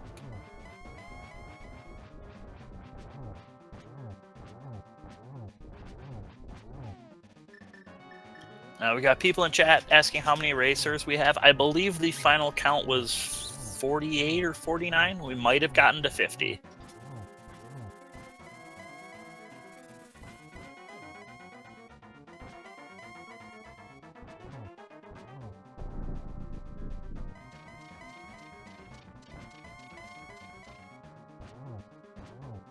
Still no claimants to second place yet. Some people who are watching other streams as well, is saying it's looking very close between Dustin and a couple of other runners. Arrows in the light world. Must be Shovel? That's I think that's the only place, yeah. And we do have a second place finisher. El Magus is our second place finisher. We still could have a top 3 on screen here, depending on the execution of Silverless Tempered Sword Ganon.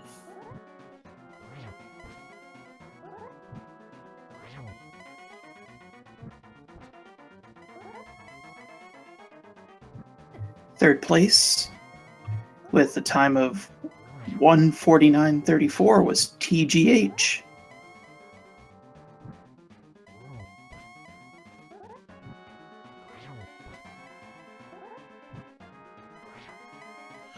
And once again, though, if you have enjoyed what you've seen here, feel free to give any of these runners a follow. A lot of them run a lot of A Link to the Past.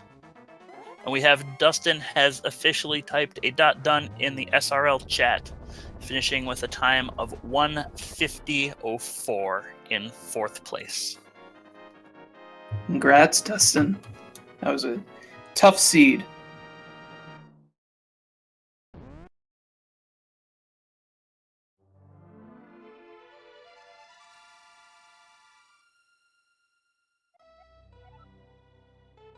Whee! That is a great ending screen.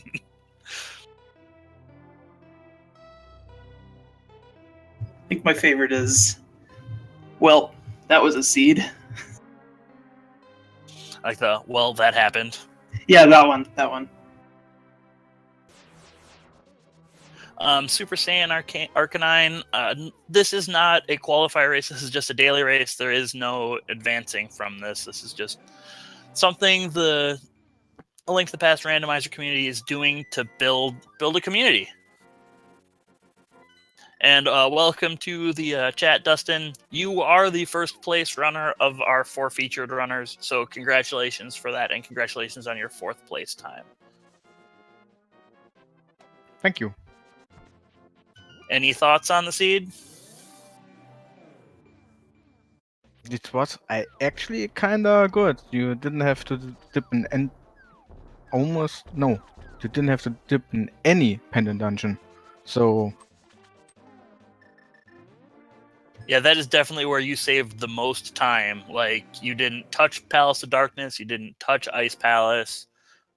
I believe all of our other runners, at the very least, did Palace of Darkness. oh, okay. Now, when you were going into Turtle Rock and you saw that that hook shot, you had to do a double dip into Swamp. What were you thinking at that point? I was hoping to find even the ice road there, but when I found it, I thought, okay, my gamble now paid off. So otherwise I had to go into Ice Palace, or I would have gone into Ice Palace. And yeah, I was really happy about my decision to go there. That is definitely a gamble that can pay off. Yeah, you were the first one to make the play into Swamp Palace, and that paid off in spades with getting the Bombos Medallion. Yeah, I didn't had really much open besides pendant dungeons. So I thought, okay, maybe I get a vanilla hookshot or something, and I can progress from there. But then I found Bombos, and I knew, okay, that means either T-Rock or Misery Mire has something.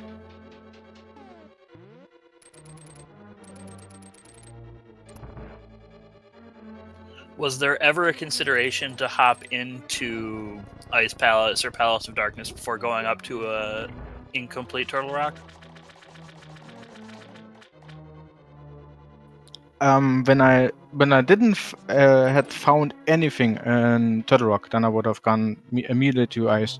I didn't think that Port will have something, because I don't know, the Fire Rod did lead me more to Skullwoods than to the bowl did lead me to Port, since I could clear Eastern Palace very early.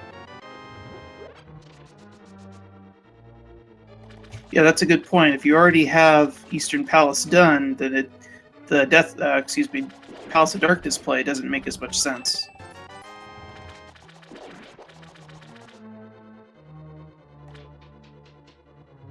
Yeah, and the boots did lead me to checking the bonk rocks and the stuff, and then I found the mids, so it was really lucky as well.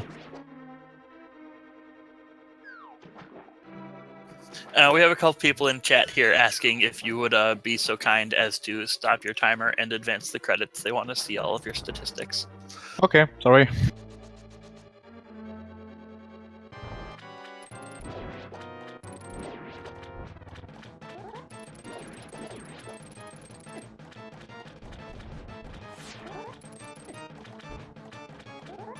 I know a lot of people are always curious as to things like bonk counters and what a good menu time is, and all of that.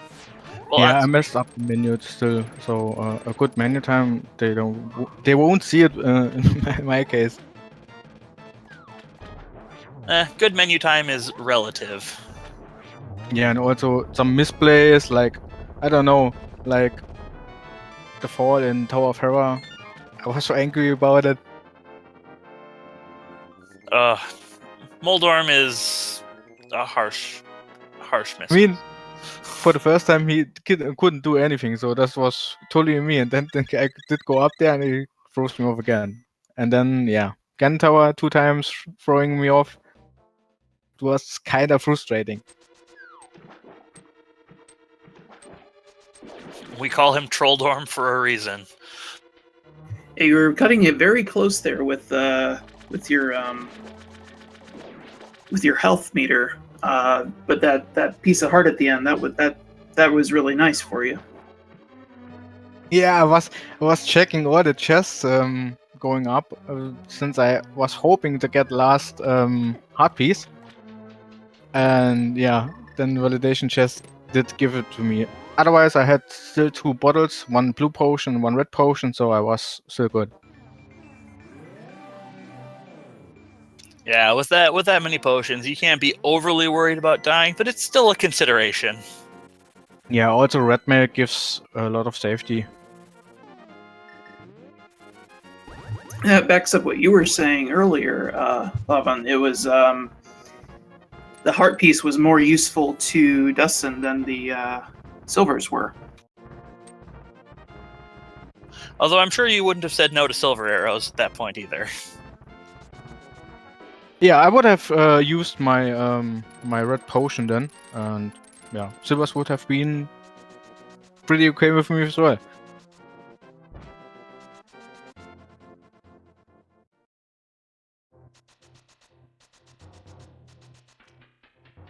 We've had a few more people finish. Swerve in 5th place, Xyrak in 6th, Jenya in 7th, Frami in 8th, and Ak the Boker in 9th, and Pryor 57 in 10th. I believe the silvers were at the dig spot. I think that's what that text that was just up for the grove was. Sharpening arrow, like the sharpened archer was sharpening arrows, something like that. I think that's the only light world location that was left to check too. And Ganon did say they were in the light world.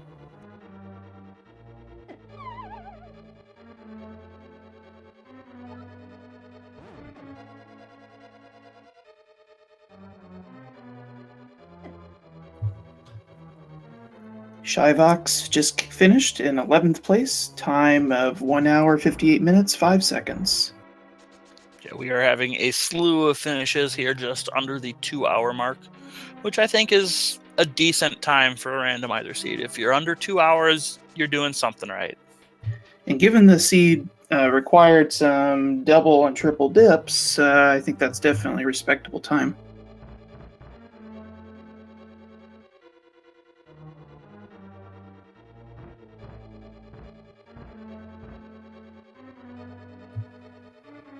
Unfit has finished in 12th place.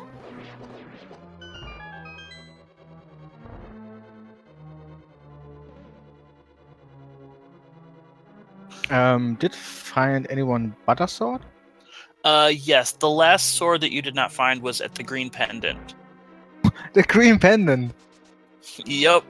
So the 4 swords were at Aegina, Blind, the green pendant, and the peg cave.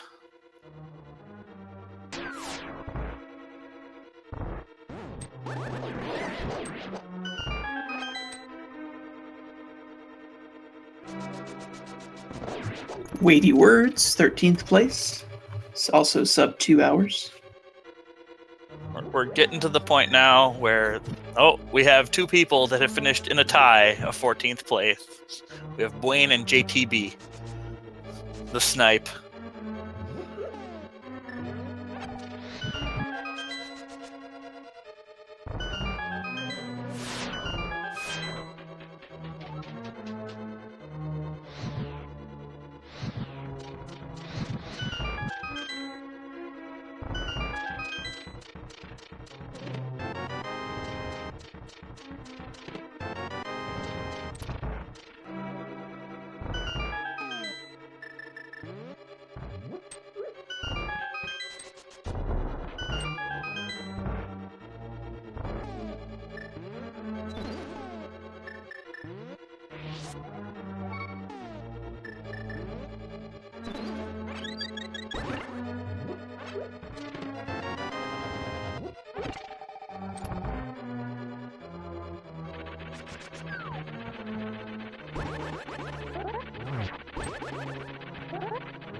Agate kill?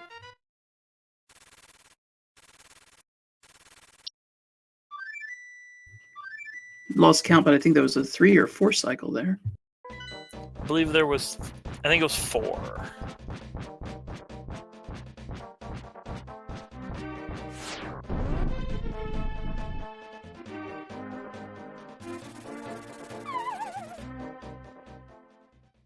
$16 bonks for you, Dustin.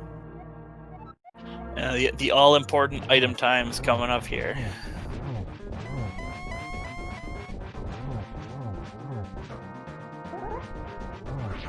$4 in item menu for a 2-hour seed is, I'd call that a pretty solid item time. In general, you want to shoot for about 2 minutes per hour. Yeah, I think that's really well. Was a good menu then. Even though I thought I messed up sometimes when I thought about stuff. I learned yesterday that somebody wrote an application that you can use to practice your menuing in a Link to the Past randomizer. It'll give you here is your menu. You need to get from the hook shot to the Cane of Samaria in the least amount of moves.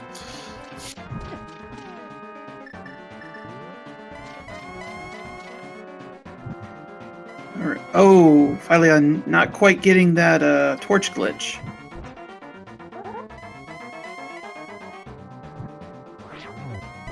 However, having Butter Sword will make it a little bit faster. Butter Sword actually does the same damage as Tempered Sword to Ganon. Oh, with the spins? Yep. The Butter Sword, when it comes to Silverless Ganon, just means you can hit him with a slash instead of a spin, but it's still so much easier to time a spin. Oh, so even with Silverless, you can hit him with a slash. Yeah, it's just the timing is incredibly tight. It's most people don't even bother trying. Okay. Today I learned.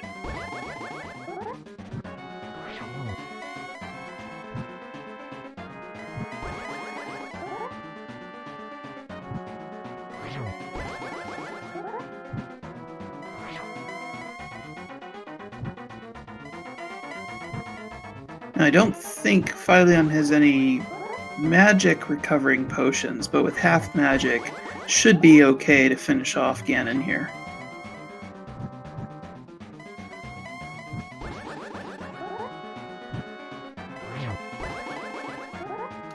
And yes, the runners made very good time of this seed. Being just over 2 hours is not bad. Jaxus is a little bit behind everybody else, but they're on the right path. They're about to go get their last. Oh no! fylion taking a tumble. Silverless Ganon without the torch. With the torch glitch is a little rough. He gets another shot at the torch glitch this time, which is nice. Although I believe they're going to go buy some potions.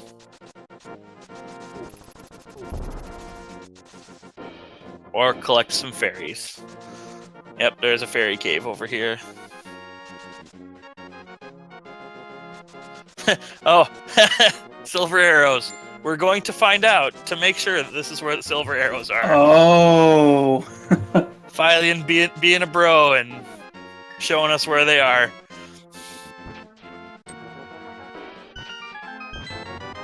Yeah!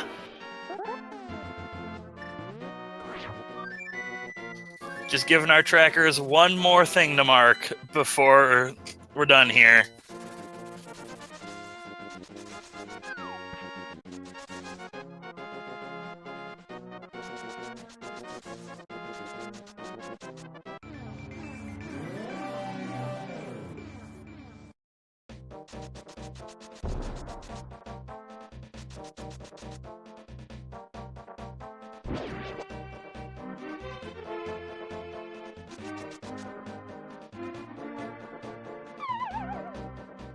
It was the last light world location. He figured he fell. He might as well go get him.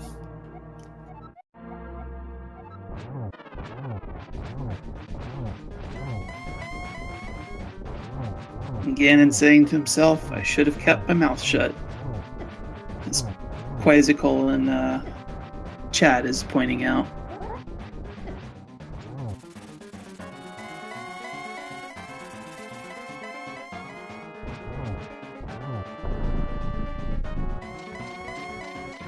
It wasn't the worst seed ever, but if you wanted to go into any of the pendant dungeons, it took a little bit of extra time.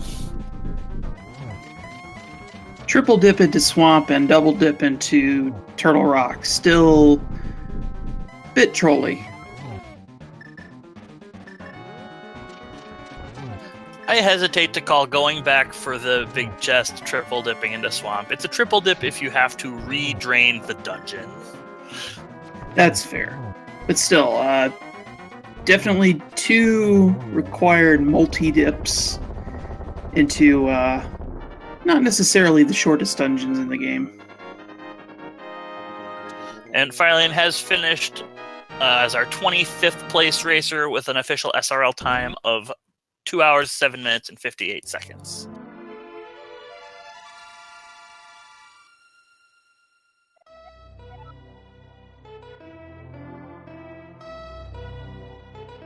We'll see if they want to hop in here and... Already here. Already in the waiting room. Oh.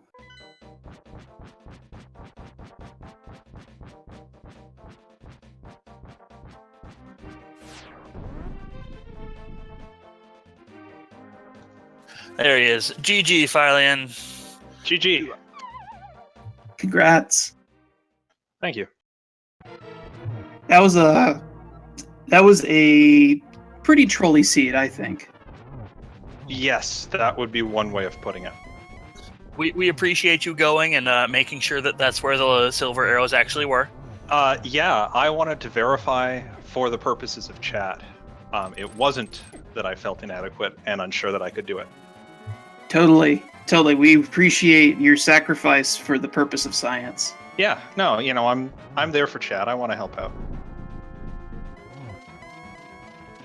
Actually, I probably could have done it just fine the first time, but I missed the torch glitch, and then I said, no, I'm not going to make this. It was very interesting. Like, the biggest place that Dustin, our runner who finished first of the featured runners, made up time is he never set foot into Palace of Darkness or Ice Palace. Yeah. Well, I didn't go to Ice Palace. I was very tempted at times, but... I mean, really, it just came down to making a gamble to go into Swamp without being able to complete it, because that's where Bombos was living. Yeah, that was kind of funny. That forced triple dip into Swamp. If you count going back with a big key as a triple. Which I personally don't, but some people do. Two and a half dips. For tonight, I'm going to count it as that. I like that. I like 2.5 dips. That's a half a dip. But yeah, I race with Emo a lot, and I always say after the race, why do you go into pod so much? There's never anything there. And then I realized there's always something there. So today I said, I'm going to go to pod as early as I can. And of course, it gave me nothing. It gave you the powder. It gave me the powder, and I thought, great, that's my breadcrumb. And it was like 5 rupees or something. Hey, it's a great safety, okay? You know what? It was a nice safety to have as that run went longer and longer, and I got more and more frustrated. EmoSaru finishing with in 26th place, actually, right after fylion. Time that's of about right. 2 hours, 11 minutes, and 1 second. But yeah, fylion, you were the second of our featured racers to finish. I see that. Jaxus is currently making their way through GT. Yeah, it wasn't that bad of a seed, except that as it wore on and I realized kind of everyone was doing the same routing, everyone was going to put Swamp off. I realized that doesn't work in my favor, because compared to a lot of the other people not restreamed in this race, my execution is not there yet. And so, as I was entering Ganon's tower, I just saw done.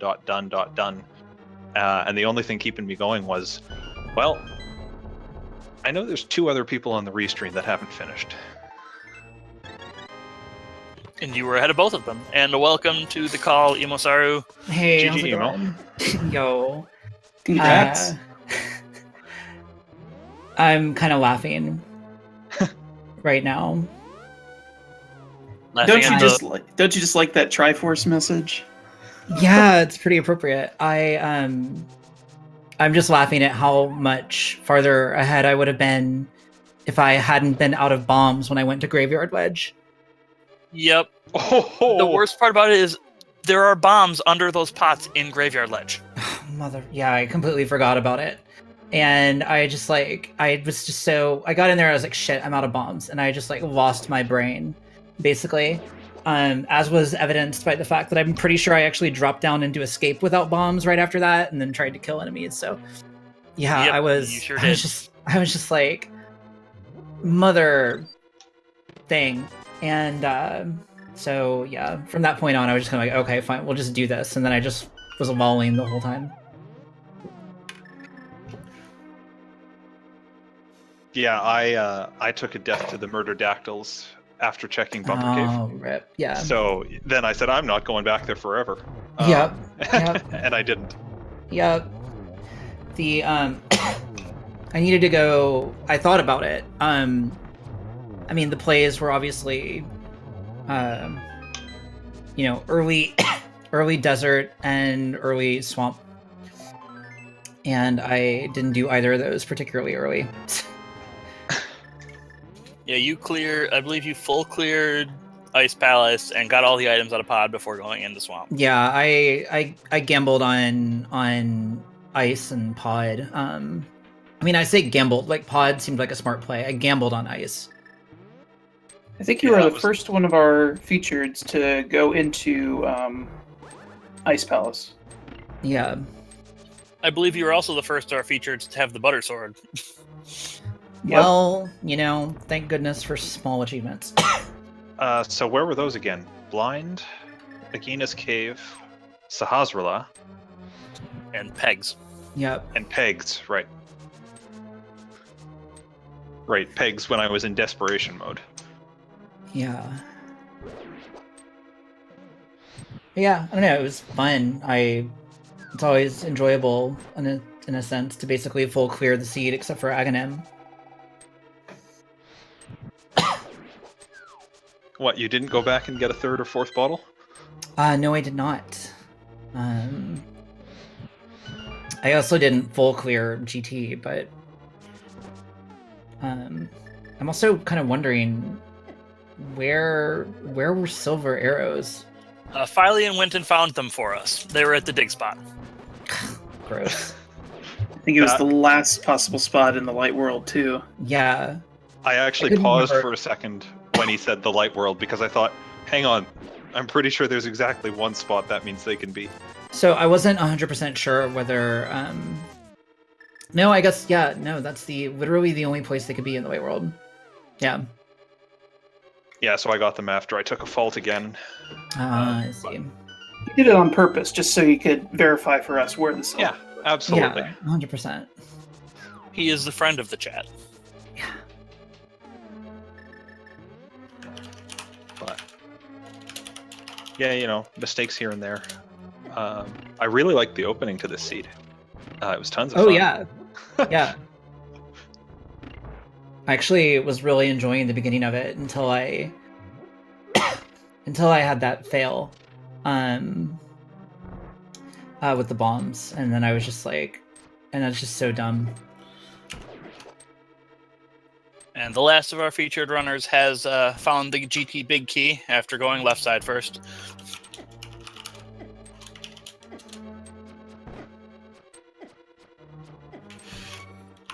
Having a little trouble with that mimic.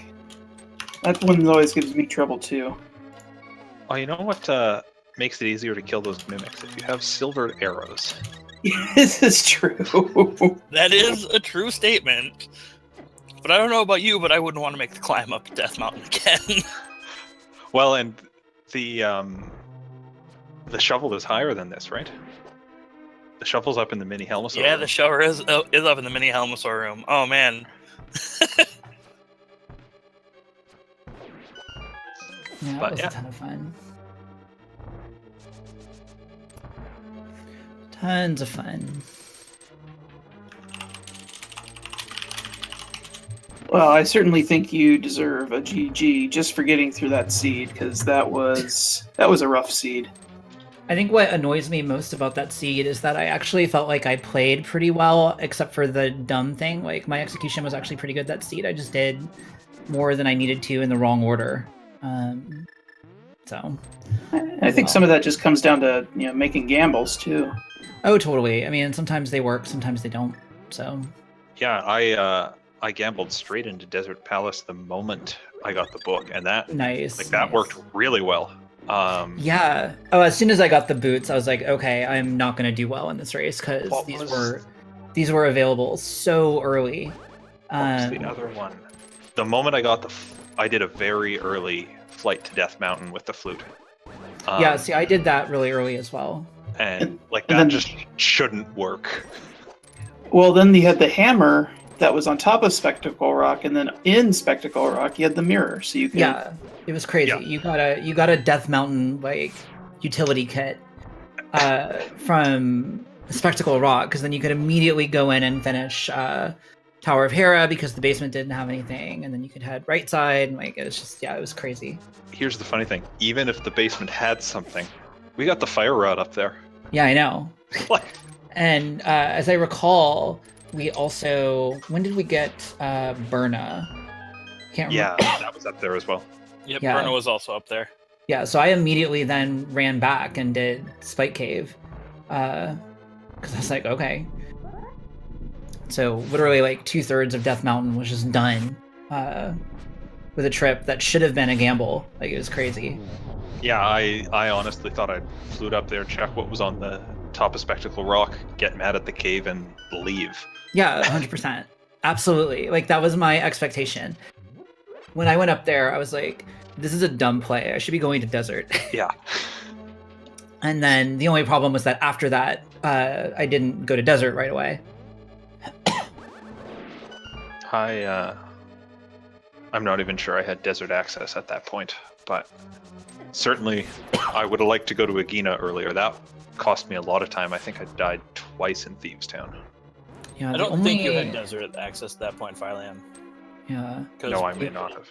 Because Book was at the Bombable Hut in Village, right? Yes. Oh, maybe that's right. Yes, it was. But yeah, the only actual death I took was I made one attempt at doing, before I had the fire rod, because I had the bow, I made one attempt at doing the full dark path to Armos Knights in Eastern, but I lost track of the Igor, and so I got bodied and was just like, okay, well, screw it. Yeah, Fylion, you nailed that, didn't you? I had Dark Room? some practice recently, and that's all I'll say. Yeah, it's something but I need to go grind again. I've been practicing that room for unrelated reasons, and it turns out if you have enough arrows, you can just spam them until you hit the Igor, then start the Igor moving, and you'll see the arrow move. Oh. Yep, it's a very useful strategy for that room. Yeah. I put off going there until I found like blue mail and 8 hearts. So Oh, yeah. I banked a bit of safety for that dungeon. Yeah, Didn't need it, but I was not well equipped at that point.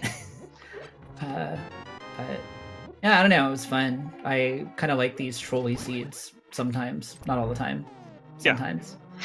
I have a quick question for you guys. Do you guys remember where Half Magic was? Because I just noticed that Jaxus does not have it. Everybody else did. Oh. Was Half Magic in the front bonkable chest of Hookshot Cave? I think Half Magic was with Sick Kid. Oh, that's right. Yeah, no, Yes. that's 100% right. Yeah. Oh, he never went back and turned in his bottle. Interesting. That Yeah. was like the first thing I did when I got the flute. Yeah, same. I don't know why you wouldn't do that when you get the flute. That just seemed like a obvious Forgetting. check. Yeah, Probably. I think I noticed that as well, because when Jaxus did get the flute, I remember someone didn't go and check the sick kid at that point. Oh, I forgot to do it until I was doing Village of Outcasts. Oh, that might have been you then, yeah.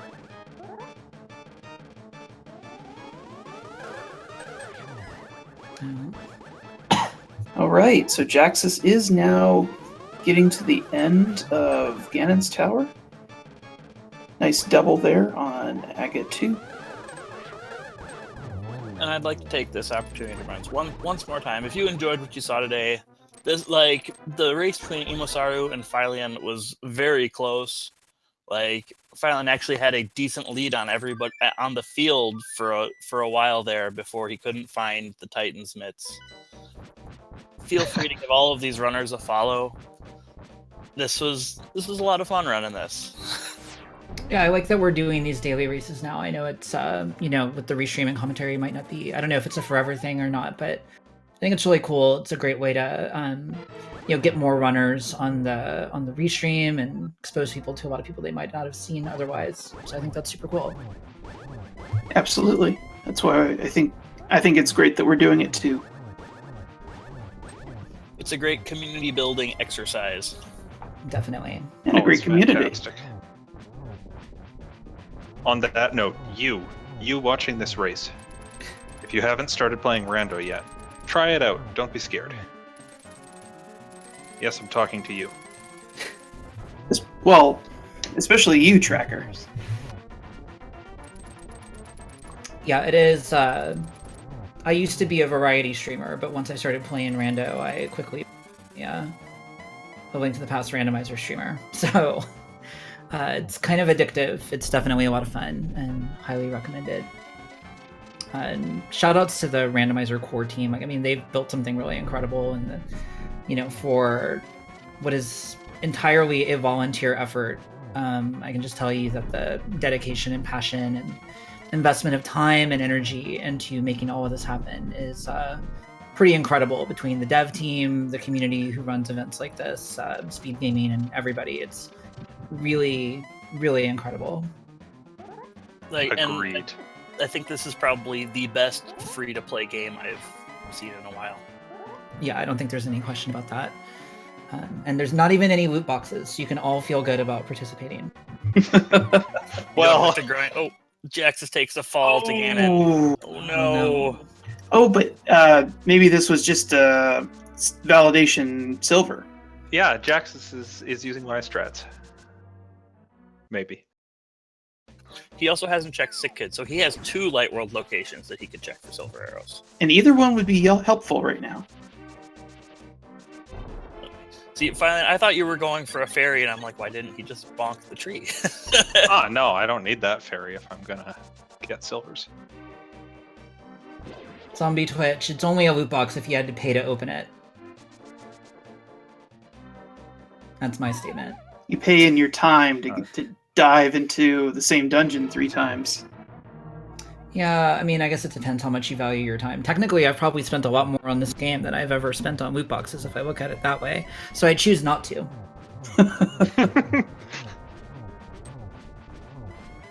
Well, Zombie Twitch stole my joke, so. Yep.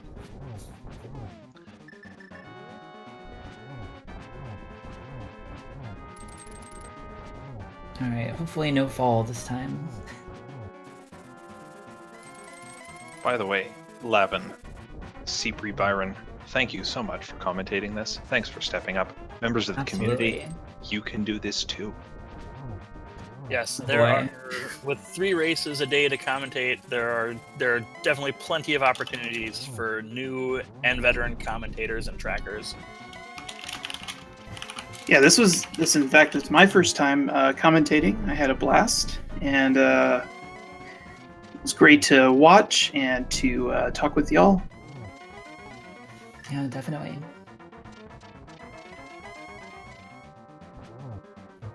If you want to volunteer to track or commentate or help out with the community, you can also go over to the Speed Gaming Discord server. Hey, and that came up right as as I said that. Awesome. Speed Thank you, Gaming Levon. is on the case. The only question is, who is driving it?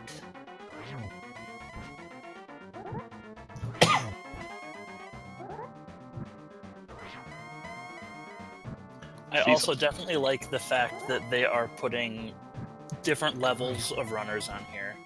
Like, I know, Emo, you and fylion were both in the secondary tournament. Mhm. I believe Dustin was as well. I'm not sure about Jaxus. Yeah, I was in the secondary tournament, but I advanced from the group stage and then I was kicked out. Yeah, I think I made it a round or two farther than that, but then I had one of the worst rando days of my life, actually, where I just could not connect my brain and my hands at all, and so I got eliminated. Yeah, it's. I was similar, so it's nice that they get to showcase people who, as I mentioned, our execution's not quite there, but we're getting there. Absolutely. Just showing that you don't have to be, the best player at this game in order to compete in this. It's, in the end, it's just for fun. Absolutely. One thing for anybody who doesn't know, obviously we're, getting these 3 daily races streamed right now, and that's super duper awesome. But on any given day, there's 20 races that occur. If any time you want to play, it's highly likely that there are some races happening on SRL or on speedracing.tv. So, there's really no shortage of chances to participate. And the community, I don't know how you guys find it, but for me, this is one of the most welcoming and supportive communities you'll ever find for a game that's ostensibly, super competitive. So definitely look into it. And not to cut you off there, but Jaxus has finished in 36th place with an official SRL time of 2 hours, 28 minutes, and 27 seconds. GG. GG Jaxus. And welcome to the call, my friend. Congratulations on finishing this seed. This was a ride. Oh, good lord. Good lord. That's only the second time I have ever done Ganon silverless. Second wow. time ever. Wow. GG. Good job. I forgot I didn't have the silver arrows the first time. I went to freeze him and shoot him. I was like, crap. I still have wooden arrows. Well, I have just recently learned how to do silverless, and I know how hard it is, so I appreciate that difficulty.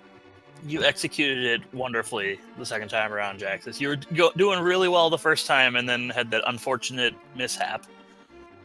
I know. I was just thinking, oh god, I when I finally got in go mode, I kind of got a little bit pepped up because I was thinking, oh god, I'm looking like an idiot in front of at least 1,000 people.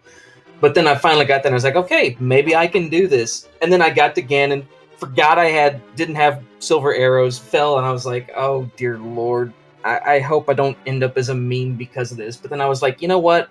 I've made it this far. I know I can do silverless. I've done it before, so just get your butt back up there and try it again. There's nothing wrong with being a meme in this community. Everybody has their meme. We have Mikan's Cave, otherwise known as Agina's Cave, which had a sword this time.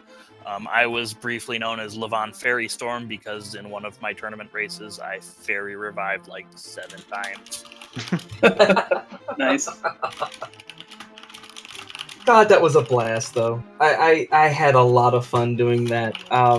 I'm still very new, and it was just so weird because you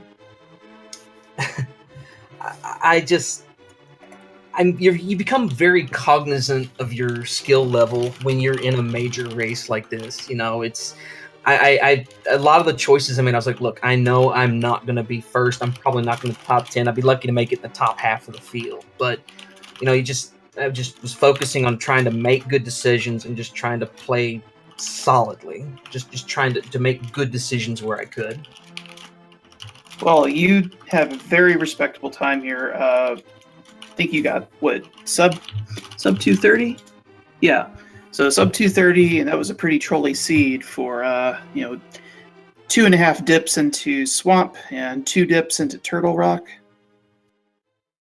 Oh yes, yeah, that was a bit of troll going on, and yeah, Chad, I see it. I forgot to stop my timer. Got that taken care of now, finally. But oh yes, that was just lots of. I mean, just I reverted to where I just started trying to just follow the logic, just be like, okay, I know Turtle Rock's got to have something, but then I got halfway through Turtle Rock, I found the hook shot, and I was like, what if the ice rod is still in here? So I got as far as I could. I made a mess of Laser Bridge, and then got all the way and I said, all right, you know what? I got to go back to Swamp because I bet that's where it is. And sure enough, it was in the big chest. Well, we were worried that the ice rod wouldn't even be in that big chest. Yeah, we were sitting there. We were like, we figured it was gonna be in Hookshot Cave. So that if you took the gamble and went, got the Hookshot from Turtle Rock and then went out and went to Hookshot Cave, you would have been able to get the ice rod and go right back in and finish it.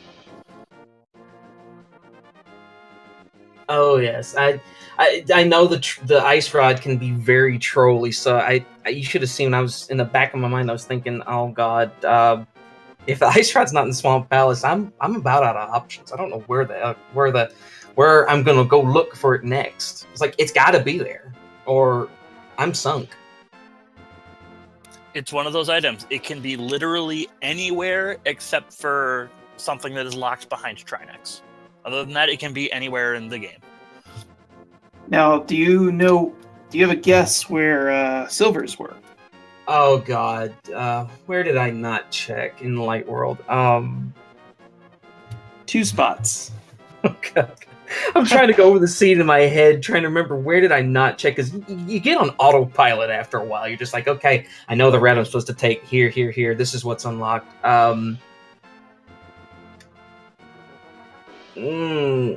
No, I did Waterfall Cave. Checked Hylia Island, didn't I?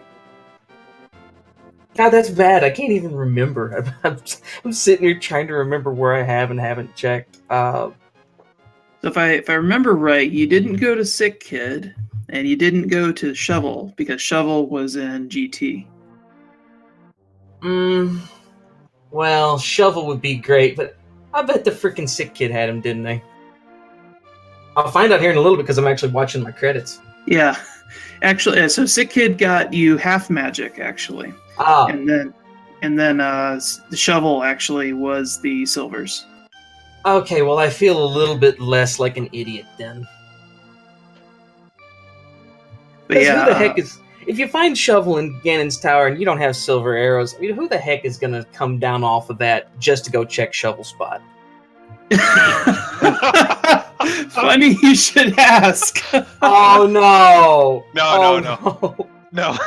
I took a fall to Ganon the first time, so I said, let me get back at this. I'm gonna, rather than try the silver list again, I know exactly where they are. I'm just gonna go get my silvers. So don't worry. Well, I mean, like I said, if I had never practiced silverless Ganon, I honestly I would have done the same thing. I would have gone and tried to find them, but I did it. I actually had shout-outs to Giselle Shaft again, which I give lots of shout-outs to, but she's been like my mentor through this whole thing. Had me sit down and practice silverless Ganon for like 2 or 3 hours. I finally got where I was halfway decent at it. But if I hadn't done that, I would have gone and searched all over just to find them, because until I had that practice and learning how to do it, I would have just been lost. Silver Scan is all about finding a rhythm that works for you. Everybody's got their own strategy to find that rhythm. You just got to find something that works. Yeah, I'm learning that L-shaped pattern.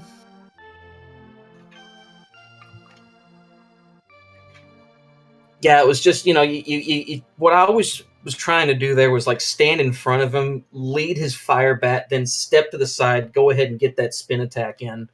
And then just at that point, I was very cognizant of time going on and all of that. So I just said, okay, slow down. Even if you don't get 2 hits per cycle, get at least 1. You still have a potion.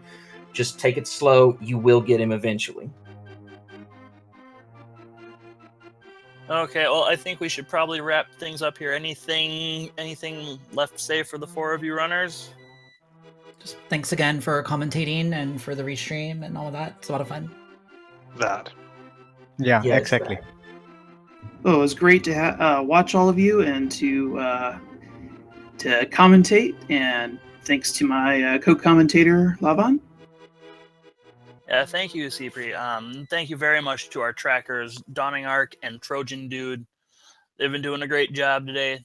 I believe it's both of theirs, their first time tracking as well. And I believe this is the last item on the docket for Speed Gaming tonight, but we do have action starting at 9 a.m. tomorrow morning. There is a main randomizer tournament match. Looks like it's between El Magus and Ajneb 174. So I think that is going to be a very hype race. Make sure you tune in for that one. All right, so I think we're going to call it a night. Have a wonderful night, guys. Good night. Thanks again, guys. I had a blast. It was fun running alongside all of you.